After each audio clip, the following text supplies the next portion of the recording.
সবাই কেমন আছেন? মাশাআল্লাহ, আলহামদুলিল্লাহ।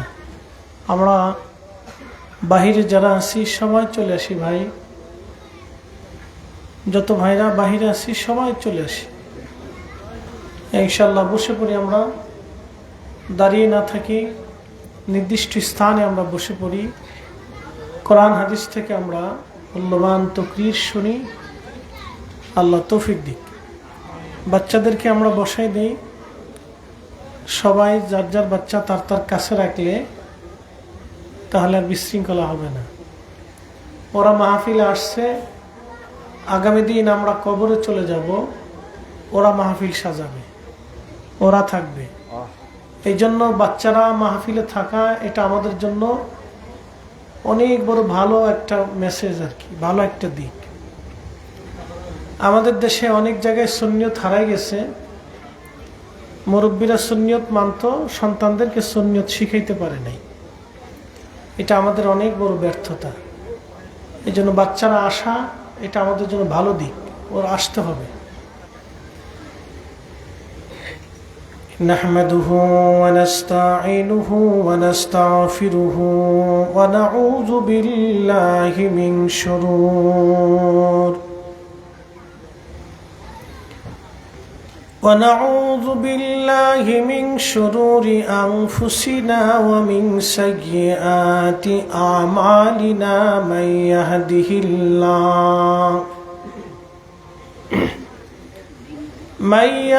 الله فلا مضل له ومن يضلله فلا هادي له ونشهد أن لا إله إلا الله وحده لا شريك له ونشهد أن محمدا عبده ورسوله صلى الله عليه وعلى آله وسلم أرسله بالحق بشيرا ونذيرا وداعيا إلى الله بإذنه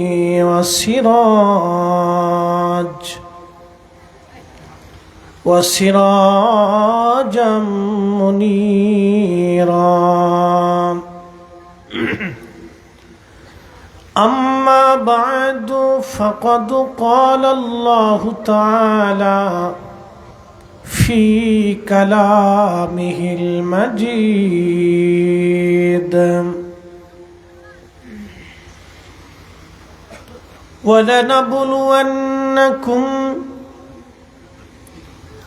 ولنبلونكم بشيء من الخوف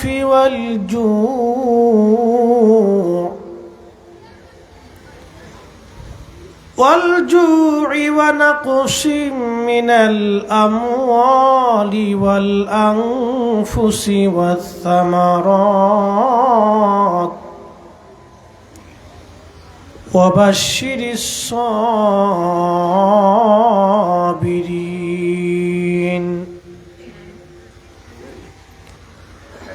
وفي آيات أخرى وعلمناه من لدنا علما.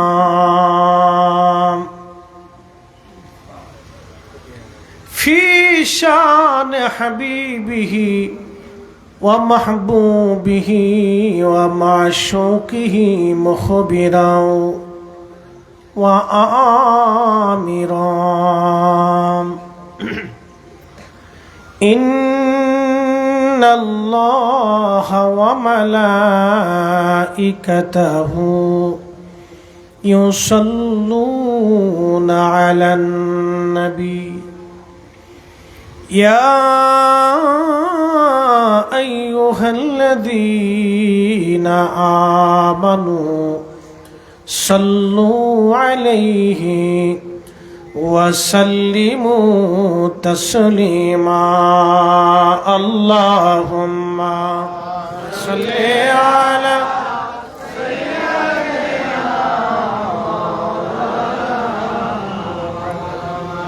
وعلى آل سيدنا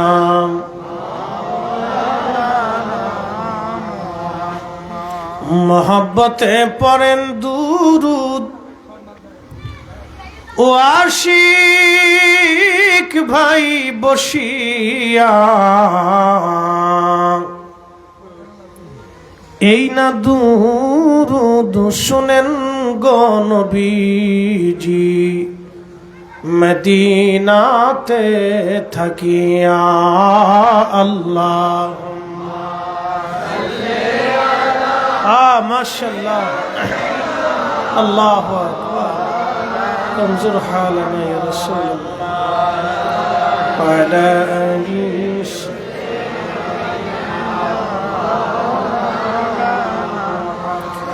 যখন তোমার ডাক পড়িবে এ বাড়ি ঘর সাজিতে আপন পোশাক খুলে খুলে সাদা কাফন পরাইবে আল্লাহুম্মা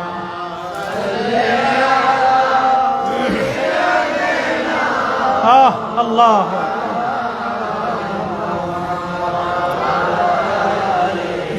সাইয়্যিদানা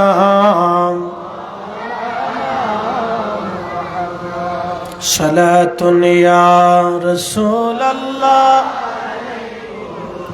سلام يا حبيب الله صلاة يا رسول الله سلام يا خبر لو يا رسول الله خبر لو मेरे मौला मेरे आका खबर लो सलातुन या रसूल अल्लाह अलैकुम सलाम या बलगल उला बिकमालिही कशफत दुजा बिजमा हसनत जमीउ खसालिही কালেমা তাওহীদ আরশে লেখা বামেতে মুহাম্মদ আকা কালেমা তাওহীদ আরশে লেখা বামেতে মুহাম্মদ আকা হাবিবের পাশে হাবিব বসা হাবিবের পাশে হাবিব বসা কালেমাতে আসে প্রমাণ বালাগাল উলা বিকামালিহি কাশাফাত দুজা বিজামা হাসনাত জামিউ খাসালিহি সাল্লু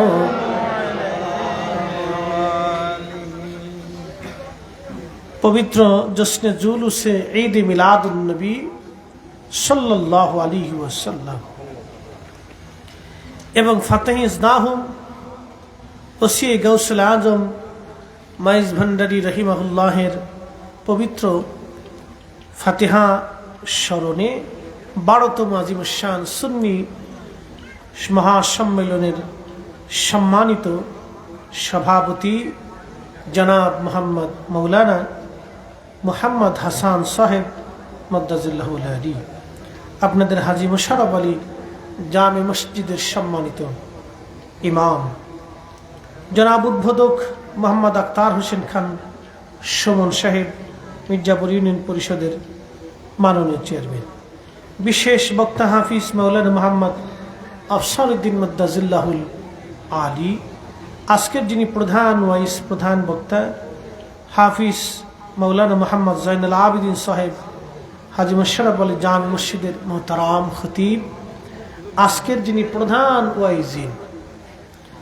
আজকের যিনি প্রধান আকর্ষণ, দরবারে বারিয়া শরীফের নায়েবে সাজ্জাদুদ্দিন, বিশিষ্ট ইসলামিক চিন্তাবিদ, সুন্নিয়ত রৌনক, শাহজাদা আল্লামা মুফতি সৈয়দ মোহাম্মদ সৈয়দুল বারি সাহেব মদ্দাজিল আলী, সকল অতিথিবৃন্দ, আজকের সম্মানিত সভাপতি মহোদয় থেকে শুরু করে সকল উলামে আহলে সুন্নাত, এলাকার গণ্যমান্য ব্যক্তিবর্গ, মুরব্বান ইকরাম, কলিজার টুকরো আমার যুবক ভাইগুলি, যারা অনেক পরিশ্রম করে আপনাদের এই মাহফিল 12তম বছরে এক যুগ পর্যন্ত যাদের অক্লান্ত পরিশ্রমে এটা এখনো চলমান, আল্লাহ এক যুগের মাহফিলে, একটা যুগের একটা মাহফিলে আল্লাহ আমাদেরকে বসার সুযোগ করে দিচ্ছেন, তাও পবিত্র রবিউল আউয়াল মাসের এই শুভক্ষণে, যেই মাসে সৃষ্টির সর্বশ্রেষ্ঠ আল্লাহর পেয়ারা মেহবুব সাহেবে মেহশর, মাকামে মাহমুদওয়ালা, হাউজে কাউসারওয়ালা, সাহেবে কোরআন, সাহেবে জান্নাত, যিনি কঠিন হাসরের মাঠের হামদের পতাকাধারী একমাত্র, উনি ছাড়া কারো হাতে আর হামদের পতাকা থাকবে না।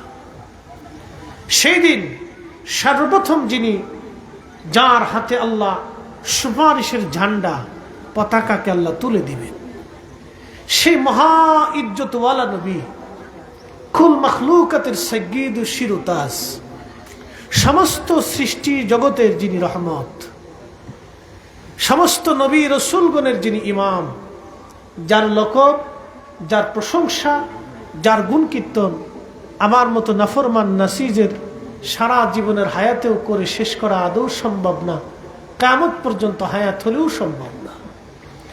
সেই পেয়ারা রসুলের উম্মত হিসেবে আল্লাহ আমাদেরকে মঞ্জুর করেছেন, এবং এই পবিত্র রবিউল আউয়াল মাসের ঈদে মিলাদুন নবী সাল্লাল্লাহু আলাইহি সাল্লামের মাসের এই বরকতের সময়ে আল্লাহ আমাদেরকে 12 বছর পরে আবার একত্রিত হওয়ার তৌফিক দিচ্ছেন। এই 12 বছরের ভিতরে বহু মানুষ কবরে চলে গেছে, বহু বক্তাও কবরে চলে গেছে, বহু শ্রোতাও হয়তো কবরে চলে গেছে। আল্লাহ আমাদেরকে রেখেছেন।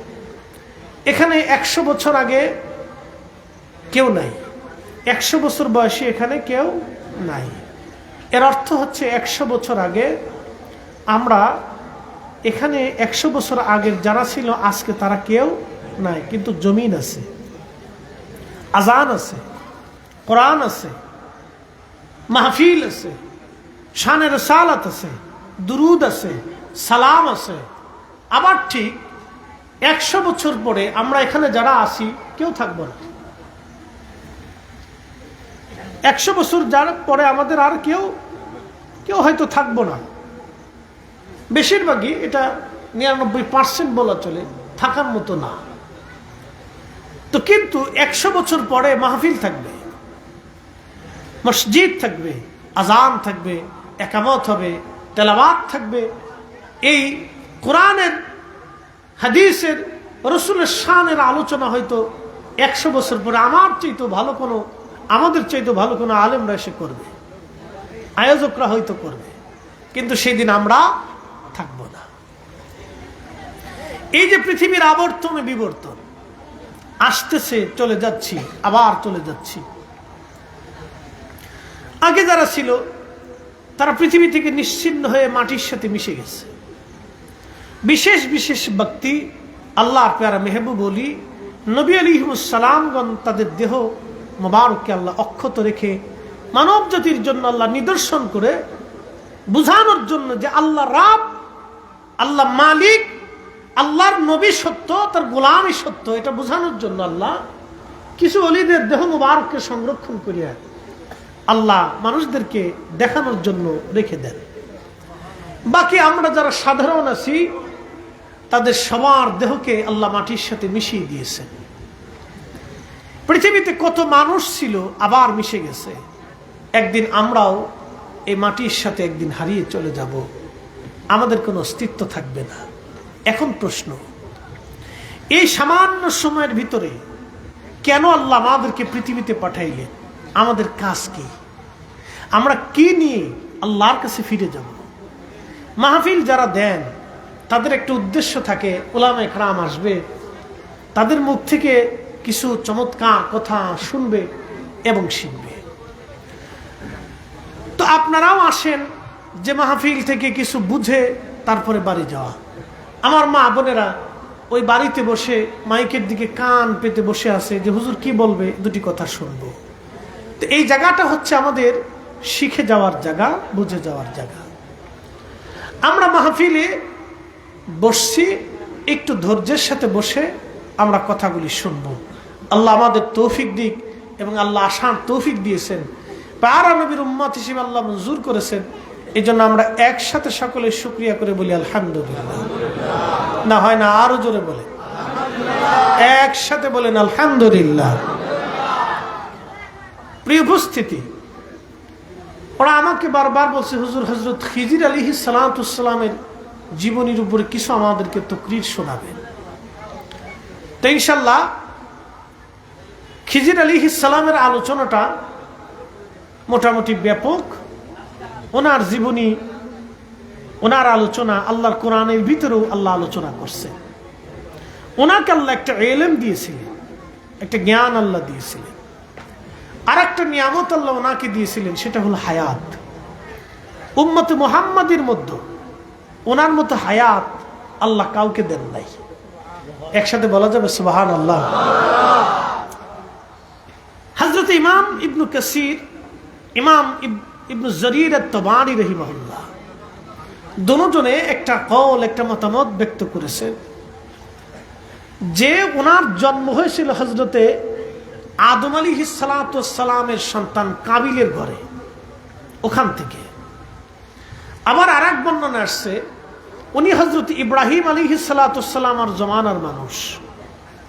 কিন্তু কোরআনের যে ঘটনাটা সেটা হযরত মুসা আলাইহিস সালামের জমানার ঘটনা। ইব্রাহিম আলাইহিস সালাম গেলেন, ইসমাইল আলাইহিস সালাম গেলেন, ইসহাক আলাইহিস সালাম গেলেন, ইয়াকুব আলাইহিস সালাম গেলেন, ইউসুফ আলাইহিস সালাম গেলেন। এরকম পর্যায়ক্রমে বনি ইসরাইলে 70,000 নবী চলে গেলেন। একসাথে বলবেন না সুবহানাল্লাহ। কত হাজার? 70,000 নবী শুধু বনি ইসরাইলেই গেছে। বাদ বাকি সারা পৃথিবীতে তো আরো নবী গেছে। তারপরেও মুসা আলাইহিস সালামের জমানা, এরপরে ঈসা আলাইহিস সালামের জমানা, তারপরে আমাদের নবীর জমানা। তখনও খিজির আলাইহিস সালাম মুসা আলাইহিস সালামের জমানায় জিন্দা। আরো জোরে ওনার জিন্দিগিটা একটা আশ্চর্য জিন্দিগি। তখনও তিনি জিন্দা। ইমাম ইবনে কাসির সহ এক জামাত উলামা ইকরাম তেনারা বলছেন ওনার জন্ম আদম আলাইহিস সালামের সন্তান হাবিলের কাবিলের ঘরে। এটা একটা মতামত, আমি এটা বাদ দিলাম। ধরে আরেকটা বর্ণনা আসছে উনি হযরতে ইব্রাহিম আলাইহিস সালামের জমানায় বাদশা যুলকারনাইন, যিনি সারা পৃথিবীর বাদশা ছিলেন, ওনার কথা কোরআনে আসছে। এই যুলকারনাইন বাদশার একটা বৈশিষ্ট্য হলো উনি পৃথিবীর পূর্ব থেকে পশ্চিম সর্বস্থানে উনি সফর করছেন। পৃথিবী যেখানে সূর্য ডুবে যায়, সাগরের যে স্থানে সূর্য ডুবে যায়, পৃথিবীর শেষ প্রান্ত, সেই স্থান পর্যন্ত আজও কোনো বিজ্ঞান প্রবেশ করতে পারে নাই। কিন্তু আজ থেকে হাজার হাজার বছর আগে পৃথিবীর একজন বাদশা, তিনি যুলকারনাইন রাহিমাহুল্লাহ, আল্লাহ তাকে সেই সীমানা পর্যন্ত যাওয়ার তৌফিক দিয়েছিলেন। পৃথিবীতে সূর্য উদয় হয়। কি উদয় হয়? সূর্য উদয়ের দেশ কোনটা? জাপান। সূর্য অস্তের দেশ কোনটা? পশ্চিম আমেরিকা, আটলান্টিক যে মহাসাগর আছে। সূর্য উদয়ের দেশ জাপান। এই জাপানের শেষ সীমা পর্যন্ত, একবারে জাপান থেকে, রাশিয়া থেকে, উত্তর কোরিয়া দিয়ে কোনাকুনি যদি মারেন, একবারে এই পাহাড়ি দুর্গম অঞ্চল, দুর্ভেদ্য অঞ্চলে হযরত যুলকারনাইনকে আল্লাহ যাওয়ার তৌফিক দিয়েছিলেন একসাথে। তিনি এই অঞ্চলগুলিতে সফর করার সময় আর একটা কঠিন জায়গা গিয়েছিলেন। সেই জায়গার নাম হচ্ছে ইয়াজুজ মাজুজের আস্তানা। ইয়াজুজ মাজুজ বলে হুজুর আবার কি ওয়াজ শুরু করলেন? এখন ইয়াজুজ মাজুজের ওয়াজ করে দিয়ে যাই। এখান থেকে আমাদের শিখান আছে, বুঝান আছে। বলে কি বুঝবো? বলে বুঝবো হলো আল্লাহর কুদরত, আল্লাহর অপরিসীম ক্ষমতা। যদি আল্লাহ রাব্বুল আলামিন এই সমস্ত বান্দাদেরকে এই ক্ষমতা দিয়ে থাকেন, তাহলে যিনি সৃষ্টির শিরতাজ, রহমত আলা, সাইয়্যিদুল কাউনাইন ওয়াস সাকালাইন, তাহলে সেই নবীকে আল্লাহ সৃষ্টির এমন কোন জায়গা নাই যেখানে দেখার সুযোগ না করে দিছে। অনেকে বুঝে না, অনেকে বুঝে না স্থূলতার কারণে, ছোট্ট পরিসংখ্যানের জন্য, কুবুদ্ধিতার জন্য, দলের টানে অথবা মতের টানে তারা বিভিন্ন সময় বিভিন্ন কথা উত্থাপন করে। ওদিকে আমাদের ভ্রুক্ষেপ করা যাবে না। আমরা তাদেরকে গালিও দিব না, দোষারোপ করব না। হয়তো তাদের জীবনের সিদ্ধান্তের ভুল হতে পারে। কথা ঠিক কিনা? হিন্দুদের ভিতরে বাবাজি অনেক বড় বড় ডক্টর আছে না? আছে। অনেক বড় মেধাবী লোক আছে, জ্ঞানী আছে, বিজ্ঞানী আছে। কিন্তু দেখেন আল্লাহ চিনতে তাকে কিন্তু এই মেধা সাহায্য করে নাই। খ্রিস্টানদের ভিতরে কিন্তু বড় বড় বিজ্ঞানী আছে, অনেক বড় বড় মেধাবী আছে। আপনাদের ডক্টর ইউনূস, আমাদের যিনি প্রধান উপদেষ্টা বর্তমান বাংলাদেশে, উনি সারা ওয়ার্ল্ডের এই 10 জন ব্যক্তির ভিতরে একজন, 1%, 10 জন ব্যক্তির ভিতরে একজন। পৃথিবীর বড় বড় প্রেসিডেন্টরা ওনার কাছ থেকে ফোন দিয়ে ওনার কাছ থেকে থিম নেয়, চিন্তা নেয়। পৃথিবীর বড় বড় প্রকৌশলীরা যারা মানুষের অর্থনৈতিক দিক নির্দেশনা দেয়, অনেক বড় বড় ইউনিভার্সিটির ভাইস চ্যান্সেলর যারা আছে, অর্থনীতি বিভাগের বড় বড় ডক্টর যারা আছে, ওনার কাছ থেকে পরামর্শ নেয়। ওনার সেমিনারে তারা বসে। পৃথিবীর হায়ার এডুকেটেড পার্সন, জ্ঞানী বিজ্ঞানীরা, বড় বড় ডাক্তাররা ওনার সেমিনারে বসে। কিন্তু আমরা লোকটাকে আমাদের মাঝে পাইছি। অন্তত আমাদের দেশের মানুষের তাকে অনেকদিন সময় দেওয়ার দরকার আমি মনে করি। কথা বলেন ঠিক কিনা? দেশ গঠনের জন্য উনি একজন পার্সন, সারা ওয়ার্ল্ডে একজন পার্সন, সারা ওয়ার্ল্ডের একজন পার্সন। এটা আমার কোনো রাজনৈতিক আলোচনা না, একজন ব্যক্তি সম্পর্কে। তিনি আমাদের দেশের একটা রত্ন। কথা বলেন ঠিক কিনা? আমাদের দেশের কি একটা রত্ন। আমি ফরিদি, আমি একজন ছোট্ট বক্তা। আমাকে তৈরি হইতে আমার 40 বছর পার হয়ে গেছে। আমার বাবার, মায়ের, ভাইয়ের, পরিবারের, আমার জীবনের অনেক জীবন পার হয়েছে। এই মাহফিল আসছি, একসময় টিরাকেশেরও মাহফিল করছি, বাসের ছাদে চড়েও করছি, বাসের কিনারে ঝুলেও করছি, পিকআপে চড়েও করছি, ভ্যানে চড়েও করছি, রিক্সায় চড়েও গেছি, ব্যাগ একটা কান্দে করে নিয়ে দৌড়েছি। এখন না হয় একটু আপনারা পয়সা করে দেন দেখে একটা গাড়ি গুড়ি কিনে কোনো রকম একটু আরামে আসতে পারি, নতুবা সম্ভব ছিল না। ওই বাসের সাথে, ট্রাকের সাথে, ওই হরতালে, মোটরসাইকেলে অনেক কষ্ট করে করতে করতে করতে করতে আজকে একটা পজিশনে আসছি। তো ঠিক প্রত্যেকটা মানুষ আমাদের দেশে যারা উলামা ইকরাম আছে, একজন মুহাদ্দিস, একজন প্রিন্সিপাল, যেনাকে প্রিন্সিপাল হইতে হলে অন্তত 12 বছর সাধনা করার দরকার হয়। তাহলে এই 12 বছর পরে আমরা একজন প্রিন্সিপাল পাই। একজন সেনাপ্রধান, তাকে সেনাপ্রধান হইতে হলে তাকে সর্বপ্রথম সেনাবাহিনীর চাকরিতে সেকেন্ড লেফটেন্যান্ট হিসেবে জয়েন করতে হয়। সেকেন্ড লেফটেন্যান্ট থেকে শুরু করে লেফটেন্যান্ট, লেফটেন্যান্টের পরে মেজর, মেজরের পরে কর্নেল, কর্নেলের পরে ব্রিগেডিয়ার, তারপরে মেজর জেনারেল বা মেজর কি ব্রিগেডিয়ার, আরো কত পদবি শেষ করতে করতে করতে করতে উনি সেনাপ্রধানের দায়িত্ব পান। একজন সেনাপ্রধান হইতে হলে তাকে অনেকগুলি ধাপ যেতে যেতে যেতে যেতে যাইতে হয়। তাহলে বোঝা গেল ওনারা আমাদের দেশের সম্পদ। কথা বলেন ঠিক কিনা? কিন্তু পৃথিবীর বড় বড় ইউনিভার্সিটির ডক্টর যারা আছেন, তাদের মেধা কিন্তু আল্লাহ চিনতে সাহায্য করে নাই। কি কথা কর না? আপনার মতো, আমার মতো নাসিসকে, নাফরমানকে, গরিবকে, অসহায়কে, সম্বলহীনকে, শিক্ষাহীনকে আল্লাহ ইমানের দৌলত দিয়ে আখির নবীর মতো মহান নবীর উম্মত বানাইয়া আল্লাহ আমাদেরকে ধন্য বানাইছে। আরে ঈদে মিলাদুন নবীর মাহফিলকে তো অনেকে বেদাত বলে থাকে। মিলাদুন নবীর মাহফিল একটা কেন, কিয়ামত পর্যন্ত হায়াত হইয়া মিলাদুন নবীর মাহফিল দিয়া ওই নবীর শান গাইয়া আল্লাহর প্রশংসা কইরা আল্লাহরে সিজদা দিয়া কোটি কোটি মানুষে খাওয়াইয়াও শুকরিয়া আদায় করলেও শেষ হবে না। কথা কোন ঠিক? ভাই সাহেবরা তো বেদাতের ফতোয়া নিয়ে পড়ে রয়েছে। ভাই সাহেবরা বেদাতের ফতোয়া নিয়ে পড়ে রয়েছে। আগে বলছি এটা একটু অসুস্থতা আছে, তারা তো বেদাতের ফতোয়া নিয়ে পড়ে রয়েছে। কিন্তু আমরা তো এগুলি নিয়ে নেই। আমরা কোনো মাহফিল কেমনে হবে, উলামা ইকরাম আলোচনা শুনবে, জিকির হবে, দোয়া হবে, রুনাজারি হবে। এর চাইতে সুন্দর আর কি হতে পারে বলেন? কথা ঠিক কিনা? প্রিয় উপস্থিতি, খুবই মনোযোগের সাথে শুনবেন। বাদশা জুলকারনাইনের কথা বলছিলাম, খিজির আলাইহিস সালামের জীবনীর দিয়ে আমি যাচ্ছি, মনোযোগ দিয়েন। আমি এত দূরে যাব না। বাদশা জুলকারনাইন ছিলেন, তখনও মুসলমান হন নাই। এই বাদশা জুলকারনাইনের প্রধান উজির যিনি, তিনি হযরতে খাজা খিজির আলাইহিস সালাতু ওয়াস সালাম। খিজির কেন তাকে বলা হয়? খিজির শব্দের অর্থ হলো সবুজ শ্যামল। আল্লাহ ওনাকে একটা বৈশিষ্ট্য দিয়েছিলেন, একটা খুশুসিয়ত আল্লাহ তাকে দিয়েছিলেন। উনি যেখানে বসতেন ওইখানে মাটির ভিতরে ঘাস তরুলতা পাতা জন্ম হতো। একবার জোরে বলা যাবে কি মারহাবা? উনি সবসময় সবুজ পোশাকটাকে পরে ব্যবহার করতেন, বেশি সবুজ চাদর উনি ব্যবহার করতেন। আর উনি কোনো সাদা চামড়ার মধ্যে নামাজেও দাঁড়ায় গেলে সাদা যায় নামাজে দাঁড়িয়ে গেছে, কিন্তু সাদা জিনিস উনি নামাজে দাঁড়াইলে সবুজ হয়ে যাইত। এই জন্য ওনাকে খিজির বলা হয়। খিজির মানে সবুজ শ্যামল। একবার জোরে বলা যাবে কি মারহাবা? এগুলি আল্লাহর একটা কুদরত, বুঝে যাবেন। বাদশা জুলকারনাইন তিনি সফর করতে করতে পৃথিবীর একটা দুর্ভেদ্য জায়গা গেলেন, যা আজও বিজ্ঞানের পক্ষে সেখানে যাওয়া সম্ভব হয় নাই। কথা বুঝে যাবেন। তিনি সারা পৃথিবীর বাদশা, সূর্য অস্ত যাওয়ার সমুদ্রের কিনারা পর্যন্ত গেছেন। সূর্য উদয়ের যেখান থেকে সূর্য ওঠা শুরু, সমুদ্রের সেই শেষ সীমা পর্যন্ত নিয়ে গেছেন। তিনি পৃথিবীর এমন একটা জায়গা গেলেন যেখানে ইয়াজুজ মাজুজের বসবাস। বলে হুজুর, ইয়াজুজ মাজুজ কারা? ইয়াজুজ মাজুজ হলো মানব জাতির একটা অংশ।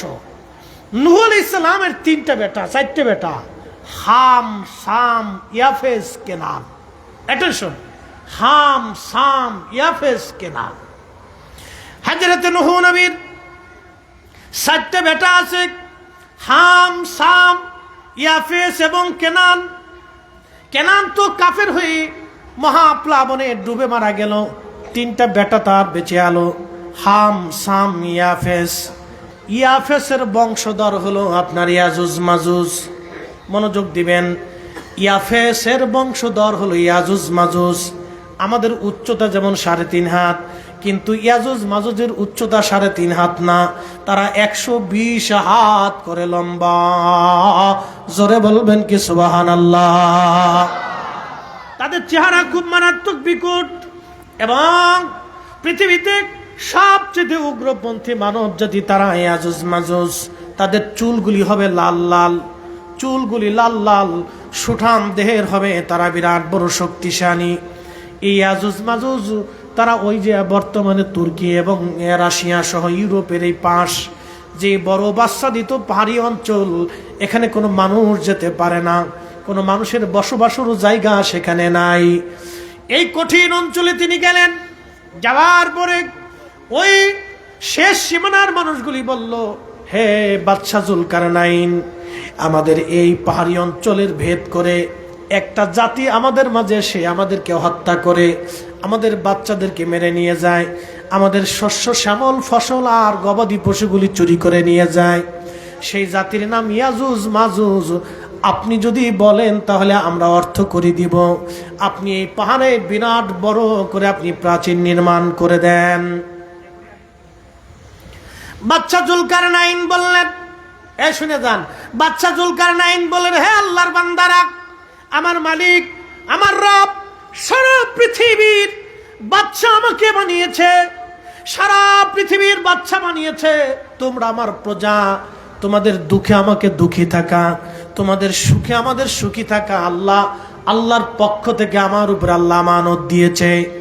কোন রাষ্ট্রপ্রধান, কোন নেতা, কোন ব্যক্তি, কোন ওসি, ডিসি, এসপি, পুলিশ প্রশাসন, গোয়েন্দা ডিভিশন, সেনাবাহিনী, তারা যদি চিন্তা করে আল্লাহ আমাদেরকে দায়িত্ব দিয়েছেন মানুষের নিরাপত্তার জন্য, পুলিশের যদি চিন্তা হয় যে আল্লাহ আমাকে এই দায়িত্বটা আমানত হিসেবে দিয়েছে, আমার দেশের মানুষের নিরাপত্তা, তার অসুবিধা, তার ওই বিপদগ্রস্ততায় তাকে সাহায্য করা আল্লাহর পক্ষ থেকে আমার জন্য আমানত।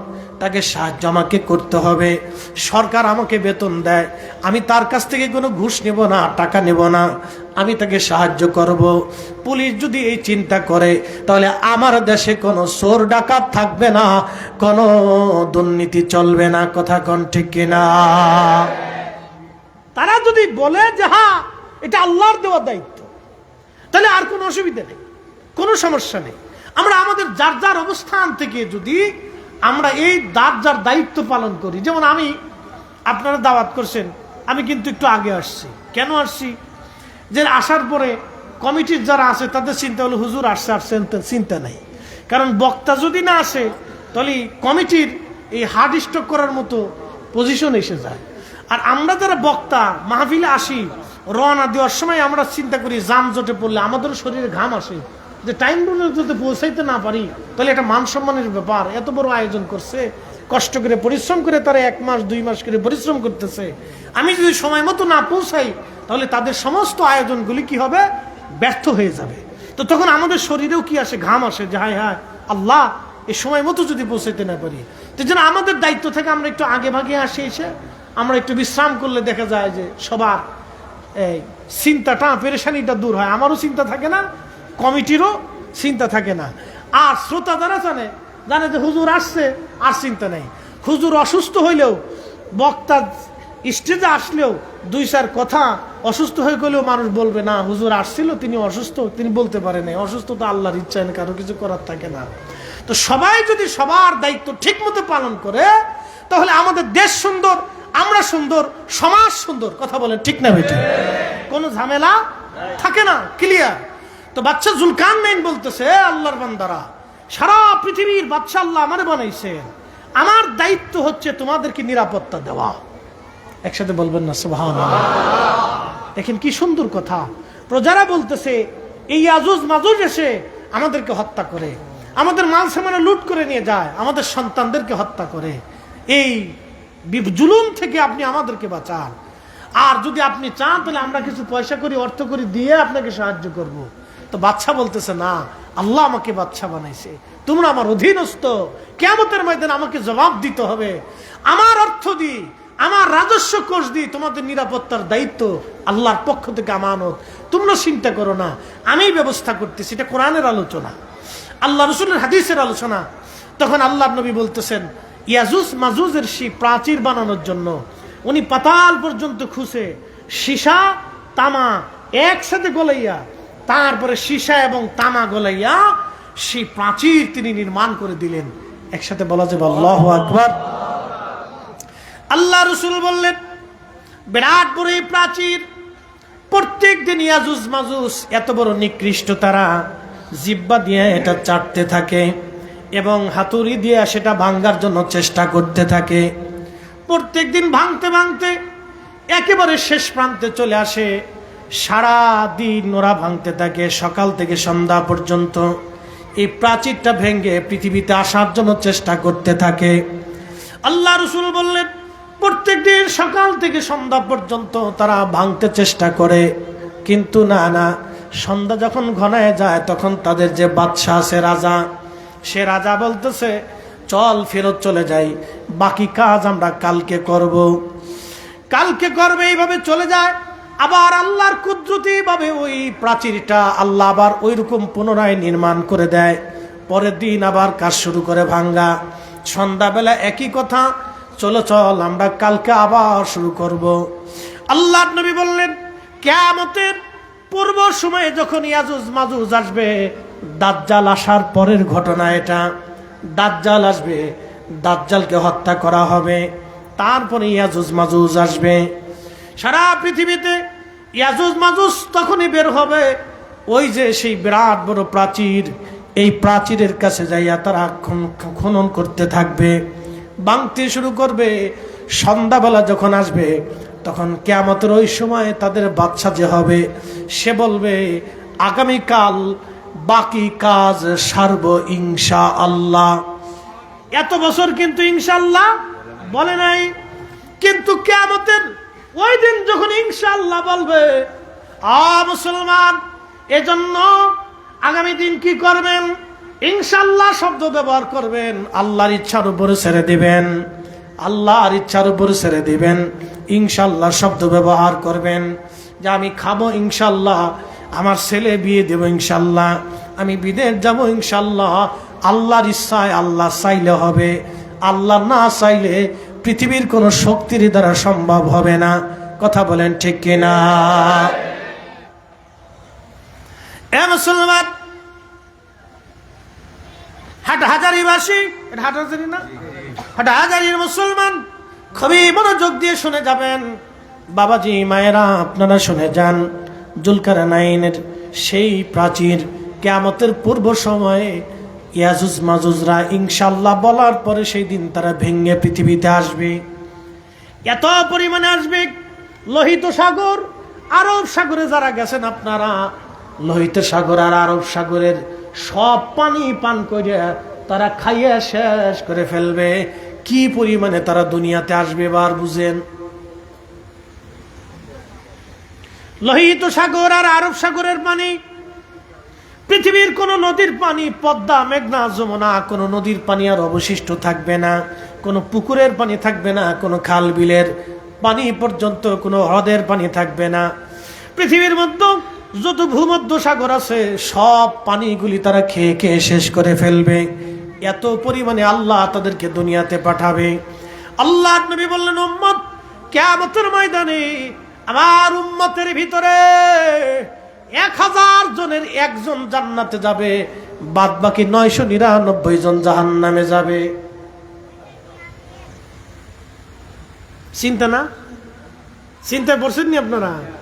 বিরাট চিন্তায় পড়ে গেছেন যে 1000-এর ভিতরে 999 জন জাহান্নামে আর একজন জান্নাতে, তাহলে কারা?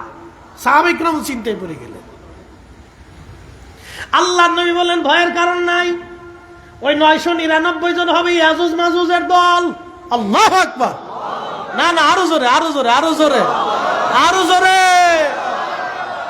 999 জন ইয়াজুজ মাজুজ আর একজন আমার এই গরিব উম্মত, আমার উম্মত, আমার উম্মত, আমার উম্মত, অর্থাৎ উম্মতের 100 জনের 100 জন জান্নাতে।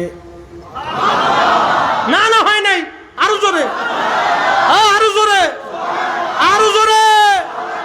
তাহলে রাসূলুল্লাহ পাইয়া আমরা খুশি, এই জন্য মিলাদুন নবীর মাহফিল কিয়ামত পর্যন্ত হায়াত হলেও চলবে। হাত উঁচা করে বলেন ঠিক না বেটা? এত বড় দামি নবীর উম্মত আমরা হইলাম। আল্লাহর নবী ডাক দিলেন, উম্মত, চিন্তার কারণ নাই। 1000-এর মধ্যে 999 জন হবে ইয়াজুজ মাজুজ আর একজন হবে আমার উম্মত। তার মানে 100 জন উম্মতে 100 জনই জান্নাতে চলে যাবে। রাহমাতুল লিল আলামিন। কাজী নজরুল কত চমৎকার বললেন, শ্রেষ্ঠ নবী দিলাম রে তরিয়ে নিতে রোজ হাসরে, শ্রেষ্ঠ নবী দিলাম রে তরিয়ে নিতে রোজ হাসরে, পথ না ভুলি তাই তো দিলে পাক কুরআনের বাণী। খোদা তোমার মেহেরবানি। বলেন, সুন্দর ফুল, সুন্দর ফল, মিঠা নদীর পানি, খোদা তোমার মেহেরবানি, খোদা তোমার মেহের। তুমি কতই দিলে রতন, ভাই বাড়াদার পুত্র স্বজন। তুমি কতই দিলে রতন, ভাই বাড়াদার পুত্র স্বজন। ক্ষুধা পেলি অন্ন জুগাও, ক্ষুধা পেলি অন্ন জুগাও, মানি চাই না মানি, খোদা তোমার মেহেরবানি, খোদা তোমার মেহেরবানি। বন্ধুগণ আমার, সেই জুলকারনাইন বাদশা উজির আজম হযরতে খিজির আলাইহিস সালাম বাদশা জুলকারনাইন মুসলমান হইলেন কেমনে দেখেন। ইব্রাহিম খলিলুল্লাহ আলাইহিস সালাম, খোদারি খলিল, কাবা শরীফ নির্মাণ করতেছিলেন। আমার দিকে তাকাবেন, কাবা শরীফ নির্মাণ করতেছিলেন ইব্রাহিম আলাইহিস সালাম। এই কাবা শরীফ নির্মাণে পাথর মাথায় করে টেনে টেনে আনতেছিলেন হযরতে ইসমাইল আলাইহিস সালাম। কাবা ঘর গাঁথতে গাঁথতে গাঁথতে গাঁথতে যখন তিনি আর হাতের লাগাল পান না, তখন ইসমাইল আলাইহিস সালাম একটা পাথর আনলেন। এই পাথরটা বর্তমান নাম মাকামে ইব্রাহিম। জোরে বলা যাবে কি মারহাবা। কাবা শরীফে তাওয়াফের সময় একটা সুন্দর স্বর্ণের মতো দেখা যায়, দেখবেন গ্লাসের ভিতরে ইব্রাহিম আলাইহিস সালাতু ওয়াস সালামের পা মুবারকের ছাপ, সেই পাথর এখনো আছে। ওটা কাবা শরীফের দরজার সাথে লাগানো ছিল, ইতিহাস শোনেন, দরজার সাথে লাগানো ছিল। ওটা সরিয়ে আনছেন হযরত ওমর রাদিয়াল্লাহু আনহু। আরো জোরে জোরে সাহাবায়ে কেরামের সম্মান দেখেন।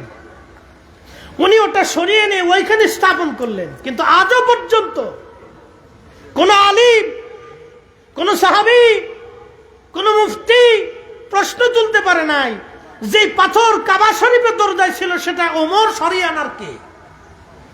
কারণ ওমর তো তিনি, রাসূল বলেছেন ফালাইকুম বিসুন্নতি ওয়া সুন্নাতিল খুলাফায়ের রাশিদিন আল মাহদিন, তোমরা আমার সুন্নাত মানবেই, আমার পরে আমার খুলাফায়ে রাশিদিনের আদর্শ, সুন্নাহ, রীতিনীতি, পথ মেনে চলবা।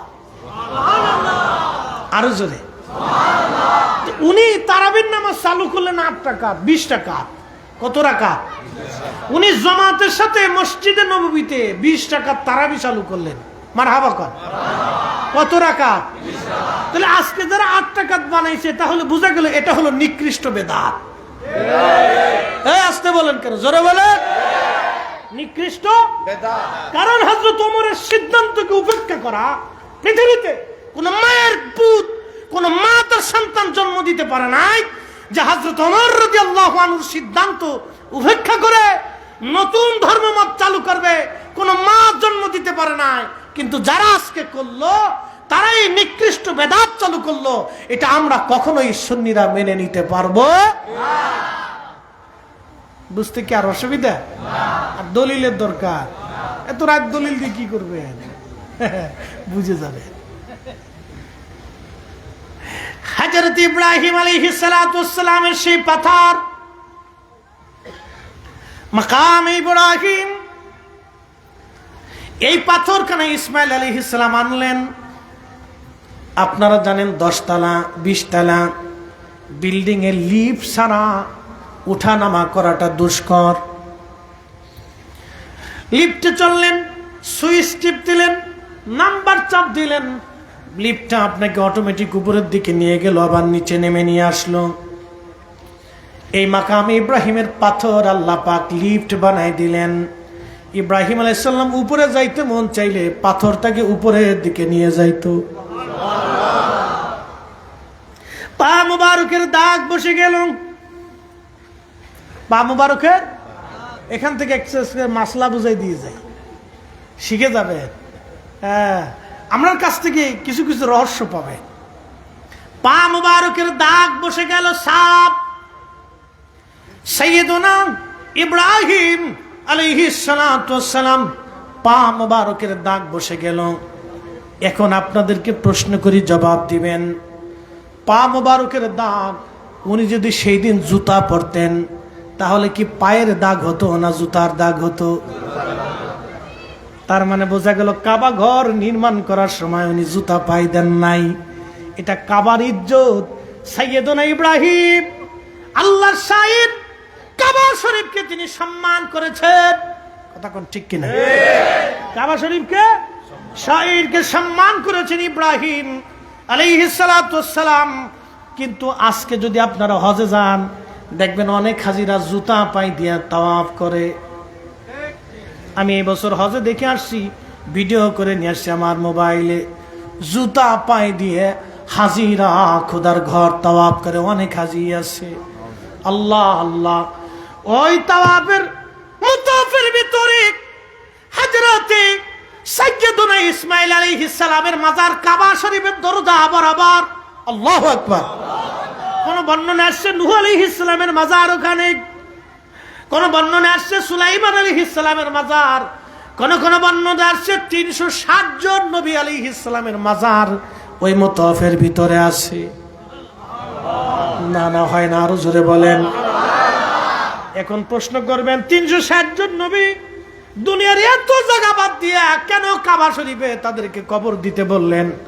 এজন্যই আরবিতে একটা প্রবাদ আছে, শরফুল মাকিনা অশরফুল মাকান, শরফুল মাকানে অশরফুল মাকিন।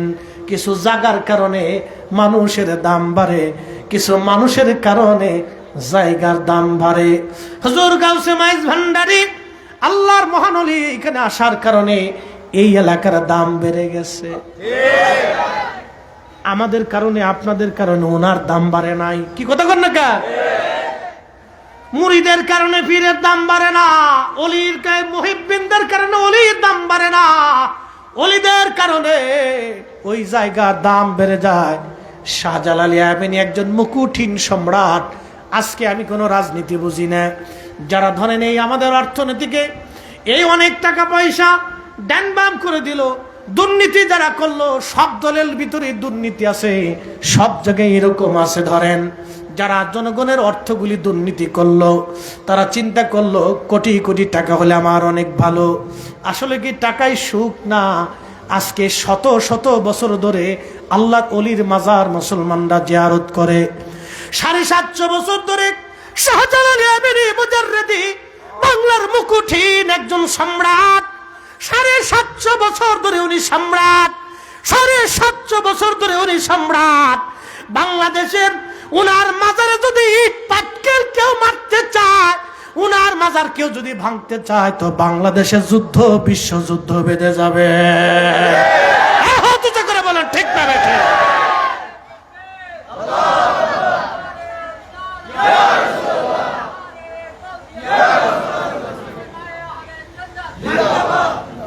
প্রিয় মুসলমান আমার, খুব মনোযোগ দিবেন,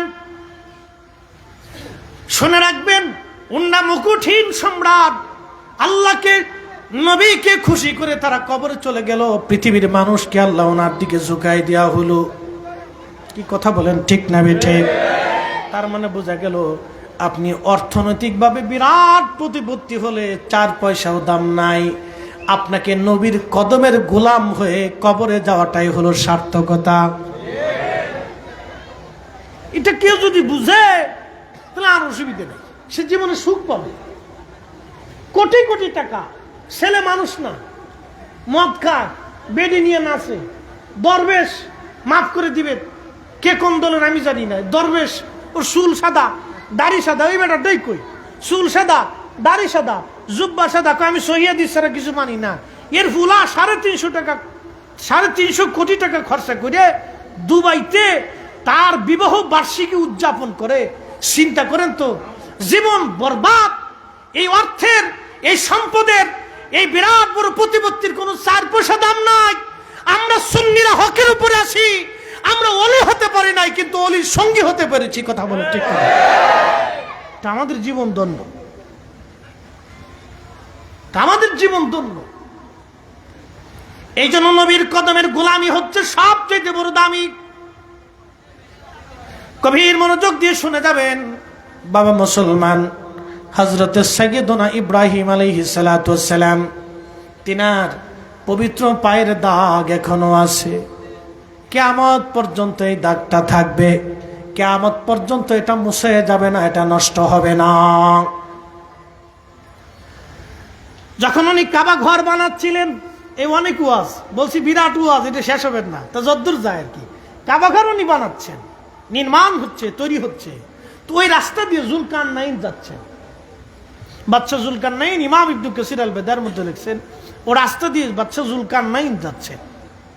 জুলকারনাইন জিজ্ঞেস করলেন, হযরত আপনি কি করেন? বলে আল্লাহর ঘর নির্মাণ করি। বলে আল্লাহকে? আল্লাহু আকবার। না না, হয় না, আরো জোরে জোরে জোরে। আল্লাহ কে? জিজ্ঞেস করলেন আল্লাহ কে? বলে তিনি রব, স্রষ্টা, মালিক, খালিক। বলে ওনাকে তো চিনি না, ওনাকে তো দেখি না, মানবো কেমনে? মানবো কেমনে? কি করে মানবো? উনি যে সত্য, কি করে মানবো? শাহজালাল ইয়ামানি ওলি ছিলেন, কি করে মানবেন? যায় নামাজ বিছাই দিলেন, যায় নামাজ বিছাইলেন, পানি আল্লাহ উনার আয়াতের ভিতরে পানি নিয়ে আসলেন, যায় নামাজের উপরে, নদীর উপরে যায় নামাজ বিছাইয়া আল্লাহর ওলি যায় নামাজ দিয়া একানা হাজার হাজার সৈন্য বাহিনী নিয়া সুরমা নদী সেই দিন পার হয়ে গেলেন। আহা, সেই দিন যদি আল্লাহ ওনার এই বেলায়েত না দিত, আজ পর্যন্ত বাংলার জমিনে খোদার কালেমার দিন এইরকম আমরা পাইতাম না। কথা কয়, ওলিদের বেলায়েতকে যারা অস্বীকার করে এরা বুকা। এরা কি বুকা? এরা বুঝে না। এরা অনেক কিছুই বুঝার চেষ্টা করেন, এটা আপনাকে আকল দিয়ে বুঝতে হবে। অনেক দামি কথা। তো জুলকারনাইন জিজ্ঞেস করতেছে আল্লাহকে? আমি তো চিনি না, ওটা আবার কি? বলে তিনি স্রষ্টা, সব কিছু তিনি সৃষ্টি করছেন, আকাশ পাতাল জমিন গাছ তরু লতা পাতা। তো ওনার ঘর, এই ঘরে তাওয়াফ হবে, ওনার ইবাদত হবে, সেজদা হবে, নামাজ হবে, ওনার আইন এই ঘরে চলবে। তো ওনাকে তো চিনি না, তো চিনবো কি করে? বলে কি করলে তুমি বিশ্বাস করবে যে আল্লাহ আছে? বলতেছে ওই যে ভেড়ার পাল, ওই ভেড়ার দলে যদি আইসে সাক্ষ্য দেয় যে আল্লাহ আছে, তাহলে আমি জুলকারনাইন মেনে নেব আল্লাহ আছে। আরো জোরে। আহা, বাদশা জুলকারনাইন বলতেছে ইব্রাহিম, আল্লাহ যে আছে আমি কি করে বুঝবো? তিনি যে স্রষ্টা তাও কি করে বুঝবো?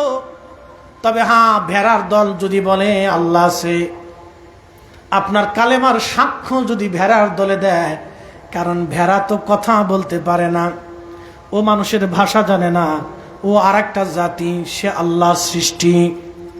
ভেড়ার দল যদি কালেমার সাক্ষ্য দেয় গো ইব্রাহিম, তাহলে বুঝবো আপনার আল্লাহ আছে।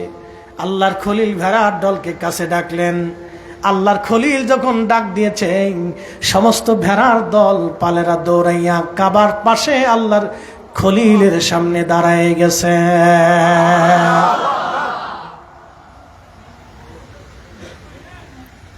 ঠিক তখনই খোদারে খলিল ইব্রাহিম খলিলুল্লাহ ডাক দিয়ে বলতেছে, ভেড়ার দল তোমরা খোদার কালেমার সাক্ষ্য দাও।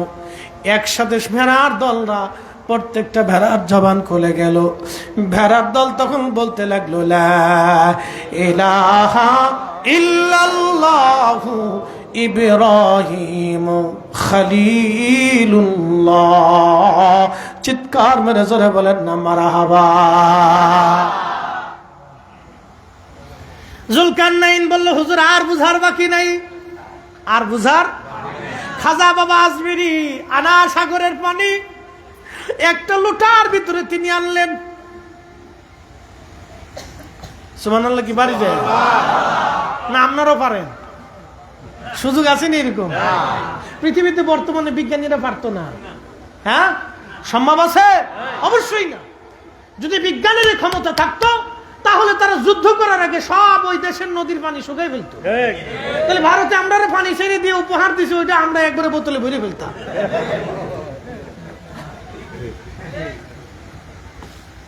দেখেন, ভারত মুসলমান মারে, কিন্তু খাজা বাবার মাজারে হাত দেয় না।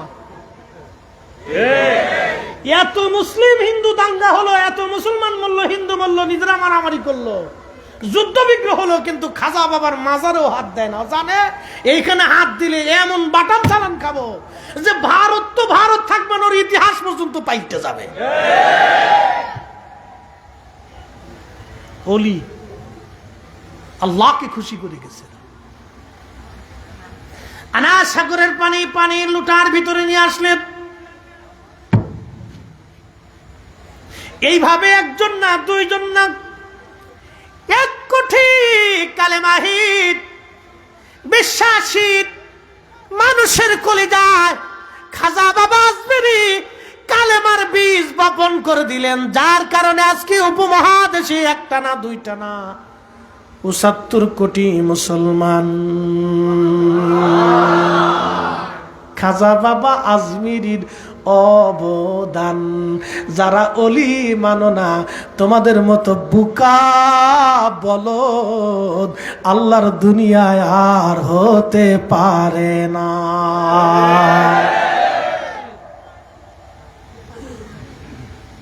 আপনাকে বুঝতে হবে, একজনকে কালেমা দিলেন ইব্রাহিম আলাইহিস সালাম। আল্লাহ তাকে এত সম্মানিত করলেন যে সারা পৃথিবীর বাদশা। ওনার প্রধান উজির ছিলেন খিজির আলাইহিস সালাম। সুবহানাল্লাহ।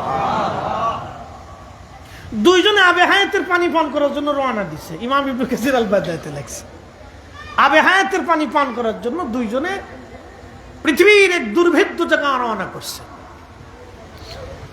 জুলকারনাইন বললেন, হযরতে খিজির আপনি তো আমার উজির, রওনা দেন আগে। খিজির আলাইহিস সালাম আগে আগে যে তিনি আবে হায়াতের পানি পান করলেন, কিন্তু জুলকারনাইন পান নাই। আল্লাহ এত বড় লম্বা হায়াত ওনাকে দিলেন। ইব্রাহিম আলাইহিস সালামের জামানা চলে গেল, বনি ইসরাইলের ৭০,০০০ নবী চলে গেল। হাজরাতে মুসা নবীর জামানা আসার পরে খিজির আলাইহিস সালাম তখনও জিন্দা। বলেন, হায়াত কি আমাদের হাতে না আল্লাহর হাতে? কার হাতে? আল্লাহর হাতে। এখানে আমাদের কোনো হাত বাবা মুসলমান খুব মনোযোগ দিবেন। হযরতে জুলকারনাইন হযরতে খিজির আলাইহিস সালাতু ওয়াস সালামের সঙ্গে ওনার উজির জুলকারনাইন ইন্তেকাল করলেন। খিজির আলাইহিস সালাম তখনও জিন্দা। আল্লাহ রাব্বুল আলামিন তাকে বিরাট বড় হায়াত দিলেন। উম্মতে মুহাম্মাদের মধ্যে এত বড় লম্বা হায়াত আর কারো নসিবে হয় নাই। আল্লাহ তাকে এত বড় লম্বা হায়াত দিলেন। হায়াত যেতে যেতে যেতে যেতে হযরত মুসা আলাইহিস সালাম পর্যন্ত আল্লাহ তাকে হায়াত দিলেন। আহা হা, হযরত মুসা আলাইহিস সালামের জামানায় মুসা আলাইহিস সালাম একদিন ওয়াজ করতেছিলেন। ওয়াজ করা অবস্থায়, তবে একটু বলে দিয়ে যায়, কেউ কেউ বলেছেন তিনি নবী ছিলেন, আবার কেউ কেউ বলেছেন তিনি ওলি ছিলেন। এই বিষয় নিয়ে মত পার্থক্য আছে। কেউ বলেছেন তিনি নবী, কেউ বলেছেন তিনি ওলি। তিনি যাই হোক না কেন, তিনি আল্লাহর একজন পেয়ারা মেহবুব বান্দা। নবী হোক অথবা ওলি হোক, তিনি আল্লাহর মকবুল। দীর্ঘ লম্বা হায়াত, বিরাট বড় হায়াত ওনার।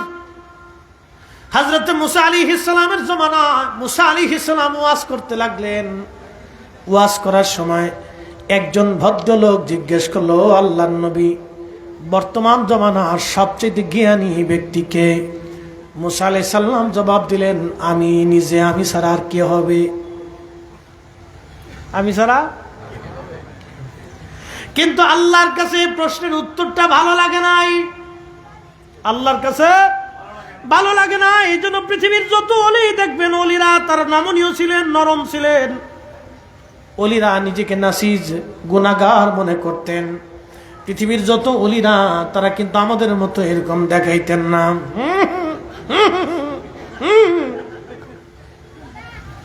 কি কথা কর না কে? ফরসি 3 পাতা, লাভ দিয়ে 6 পাতা।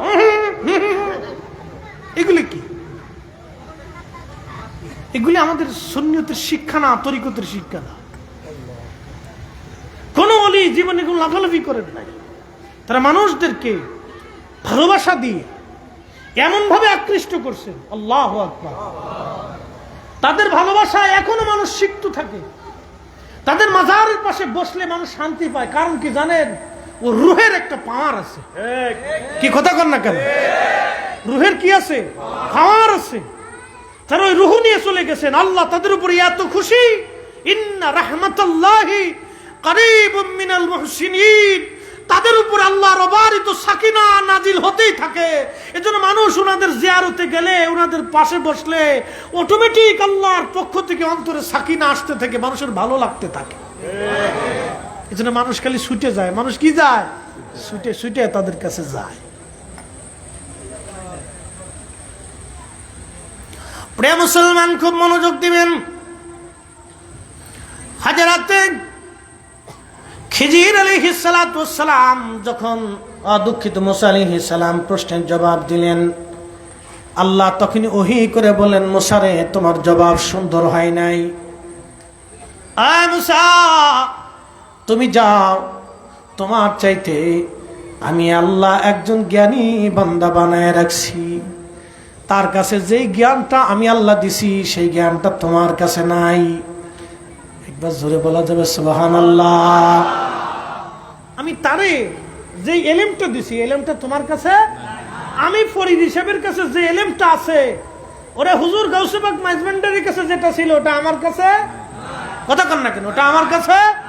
শাহজালাল আমিনী মুজাররিদি রাহমাতুল্লাহ আলাইহির কাছে যা ছিল, এদেশে 60 লক্ষ আলেম, তাদের কাছে। কথা কন না কেন? তাদের কাছে। খাজা বাবা আজমিরের কাছে আল্লাহ যে এলেম দিয়েছিলেন, নিয়ামত দিয়েছিলেন, ওটাই বর্তমানে 100 কোটি মুসলমানের ভিতরে নেই। ওটা যদি আমাদের মধ্যে থাকতো, তাহলে আজকে ফিলিস্তিনের, ইসরায়েলের কাছে ফিলিস্তিনের মুসলমানদের দিন দিন মার খেতে হতো না। কথা কোন ঠিক না বেটে? আমাদের কাছে না, এটা শূন্য হয়ে গেছে। আমরা সেই পাওয়ারলেস হয়ে গেছি। মুসলমানের যে পাওয়ার ছিল, তেলের গাড়ি তেলে চলে,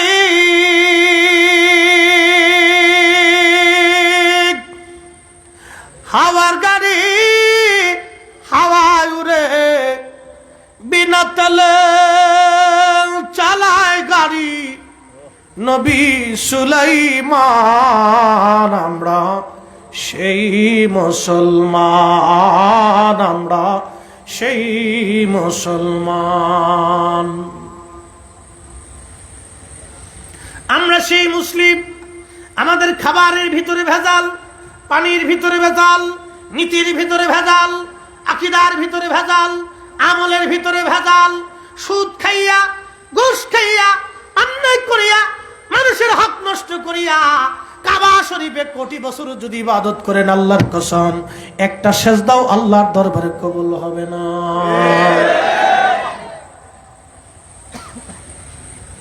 একটা সেজদাও মঞ্জুর। আহা, কি আফসোস! হতভাগা, ঘুষের টাকা দিয়ে ছেলেরে দামি মোবাইল কিনে দিচ্ছে। সি সি সি, কি হতভাগা! ঘুষের টাকা দিয়ে ছেলের 3 লাখ টাকার মোটরসাইকেল কিনে দিতেছে। বলেন তো, কিয়ামতের ময়দানে ওই ছেলে 4 পয়সা কাজে লাগবে? কবরে লাগবে? মৌতে লাগবে? বলেন, ওই বাপের করোনা হোক, ওই ছেলে করোনার কাছে যাবে? জীবনেও যাবে না। এই যে নতুন আরেকটা ভাইরাস পৃথিবীতে আসছে, সারা শরীরে ঘা হয়, ঘা। হ্যাঁ হ্যাঁ হ্যাঁ রে, বিচ্ছিরি দেখা যায়, ভয়ঙ্কর। আফ্রিকাতে ছড়িয়ে গেছে সেটা, বিশ্রী ভয়ঙ্কর গন্ধ আসে শরীর থেকে। ওটা আসলে তো খুঁজেই পাওয়া যাবে না। করোনা তো গন্ধবন্ধ নাই, করোনা গন্ধবন্ধ নেই। এটা আসলে এটা দেখলে মানুষ ডরাবে, সর্বনাশের কাছে দেওয়া যাবে না। এমপক্স না কি বলে, হ্যাঁ, মাংকি পক্স, বানর থেকে এটাইছে। আহা, কি কঠিন রোগ! এটা যদি সারা পৃথিবী ব্যাপী ছড়িয়ে পড়ে, মাংকি পক্স, শরীরে জায়গায় জায়গায় ঘা হবে, বিচ্ছিরি দেখা যাবে, বিভৎস দেখা যাবে। ধরেন ওই লোকের ওই মাংকি পক্স হয়ে গেছে, তার ছেলের জন্য সে হালাল হারাম না বেছে গরিব মানুষের চোখের পানি জড়াই দিচ্ছে। অনেক গরিব মানুষ তারা থানায় যায় কিসের জন্য? একটু আইনের আশ্রয় নেওয়ার জন্য, সহযোগিতার জন্য।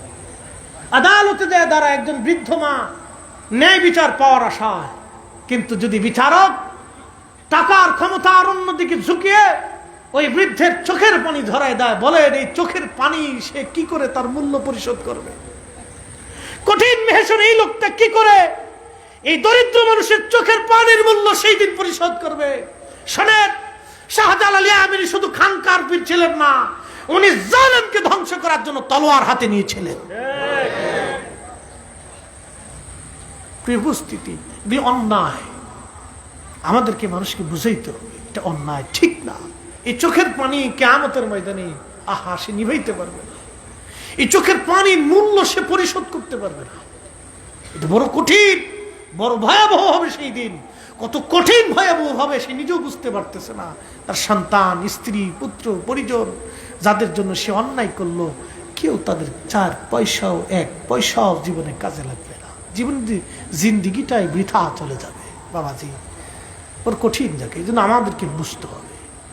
আমরা যেই দল করি, আপনার দল আপনার কাছে, কিন্তু আখেরাত আমাদের যার যার অবস্থান থেকে হিসাব দিতে হবে বাবা।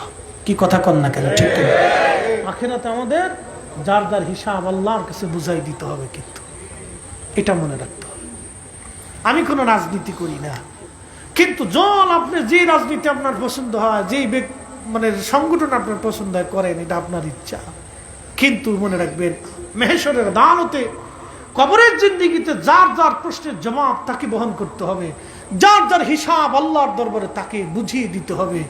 সেই দিন যাতে আমরা এই আল্লাহর আদালতের আসামি না হয়ে যাই, সেই জন্য আপনাকে দুনিয়ার জিন্দেগি থেকে পরিষ্কার হয়ে কবর যাওয়াটা বুদ্ধিমানের কাজ। আল্লাহ কোরআনে এক আয়াতে আল্লাহ ওয়াজ করলেন, আল্লাহু আকবার ওয়ালিল্লাহিল হামদু বিসমিল্লাহির রাহমানির রাহিম।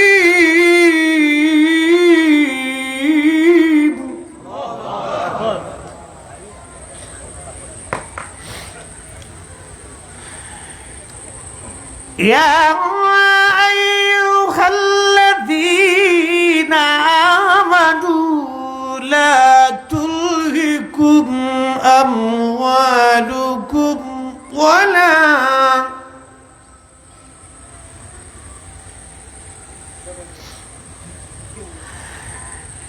আওলাদুকুম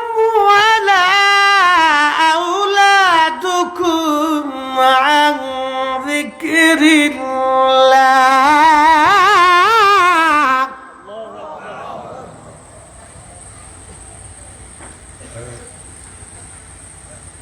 আল্লাহর কোরআনে আমার রব আমাদেরকে শিক্ষা দিলেন, হে ইমানদারেরা, সন্তান, বেটা, ছেলে, মেয়ে, অ্যাটেনশন, আমার দিকে তাকাবেন।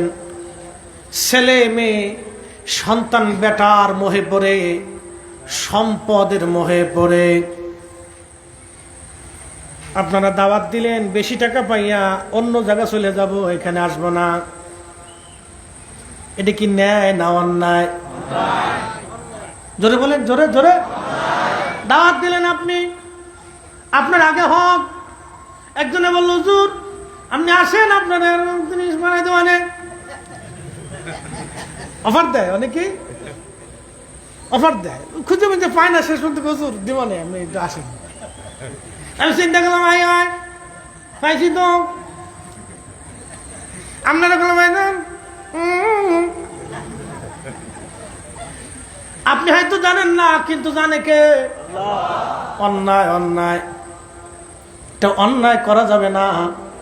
আপনাকে দেওয়ার পরে লক্ষ কোটি টাকার ডেটও যদি আসে, তারপরেও আপনাকে ঠকানো যাবে না, এটা অন্যায়। কারণ আপনার সঙ্গে আমি আগে ওয়াদা করেছি। ইমানদারের লক্ষণ, মুনাফিকের লক্ষণ হলো কথায় কথায় মিথ্যা বলে, আমানত রাখলে খেয়ানত করে, আর ওয়াদা করলে ভঙ্গ করে। এরা হলো মুনাফিক। কথা কয়, খুব মনোযোগ দিবেন। আল্লাহর কোরআন বলতেছে, সন্তান আর সম্পদের মোহে পড়ে, সন্তান আর সম্পদের মোহে পড়ে তোমরা আমি খোদার জিকির থেকে গাফেল হয়ো না। যদি হও, যদি হও, যদি হও, কি হবে? কোরআন বলতেছে, ওমাই ইয়াফআল যালিকা ফাউলাইকা হুমুল খাসিরুন। তুমি ক্ষতিগ্রস্ত হবে, ধ্বংস হয়ে যাবে, তোমার আখিরাত বরবাদ হয়ে যাবে, তোমার জিন্দেগির 4 পয়সা মূল্য হবে না। মানুষ বাঁচে কয়দিন? দেখেন আপনি দেখতে দেখতে বাবা অনেকে 60 বছর পার হয়ে গেছে, 70 চলে গেল, দেখতে দেখতে স্বপ্নের মতো গত বছর মিলাদুন নবী করলেন, দেখতে দেখতে এই বছর মিলাদুন নবী চলে আসছে। কি কথা কোন ঠিক কিনা? কেমনে গেছে আপনি নিজেও বুঝেন না, আমি নিজেও বুঝি না যে একটা বছর পার হয়ে গেছে। আমরা নিজেরা বুঝতে পারতেছি না, এইভাবেই চলে যাচ্ছে।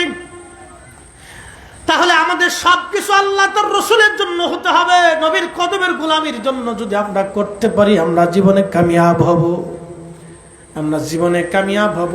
খুব মনোযোগ দিয়ে শুনে যান।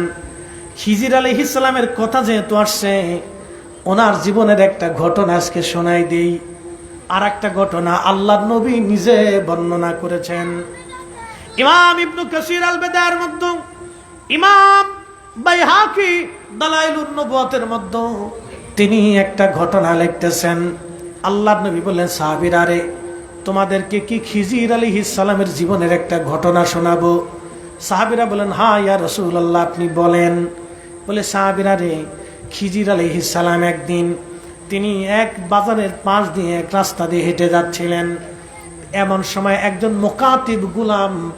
মোকাতিব গোলাম হলো। আগের যুগে গোলাম ছিল, মানুষ বেচা কেনা হতো। তো একজন গোলামির বন্ধনে আবদ্ধ হয়েছে, মালিকের সাথে কন্টাক্ট হয়েছে, মালিক আপনি তো আমাকে 12,000 দিরহাম দিয়ে কিনছিলেন, আমি যদি 12,000 দিরহাম আপনাকে দিয়ে দেই তাহলে আপনি কি আমাকে আজাদ করে দিবেন? কাহা দেব।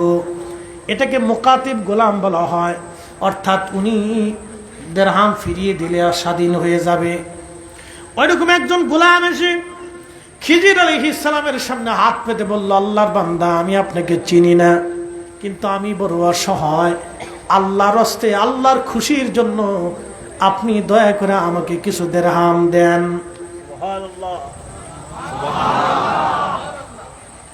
খিজির আলাইহিস সালাম বললেন, ওহে আল্লাহর বান্দা, তুমি বিশ্বাস করো তোমাকে দেওয়ার মতো আমার কাছে কিছুই নাই, আমি যে তোমাকে কিছু দেওয়ার মতো কিছুই আমার হাতে নাই।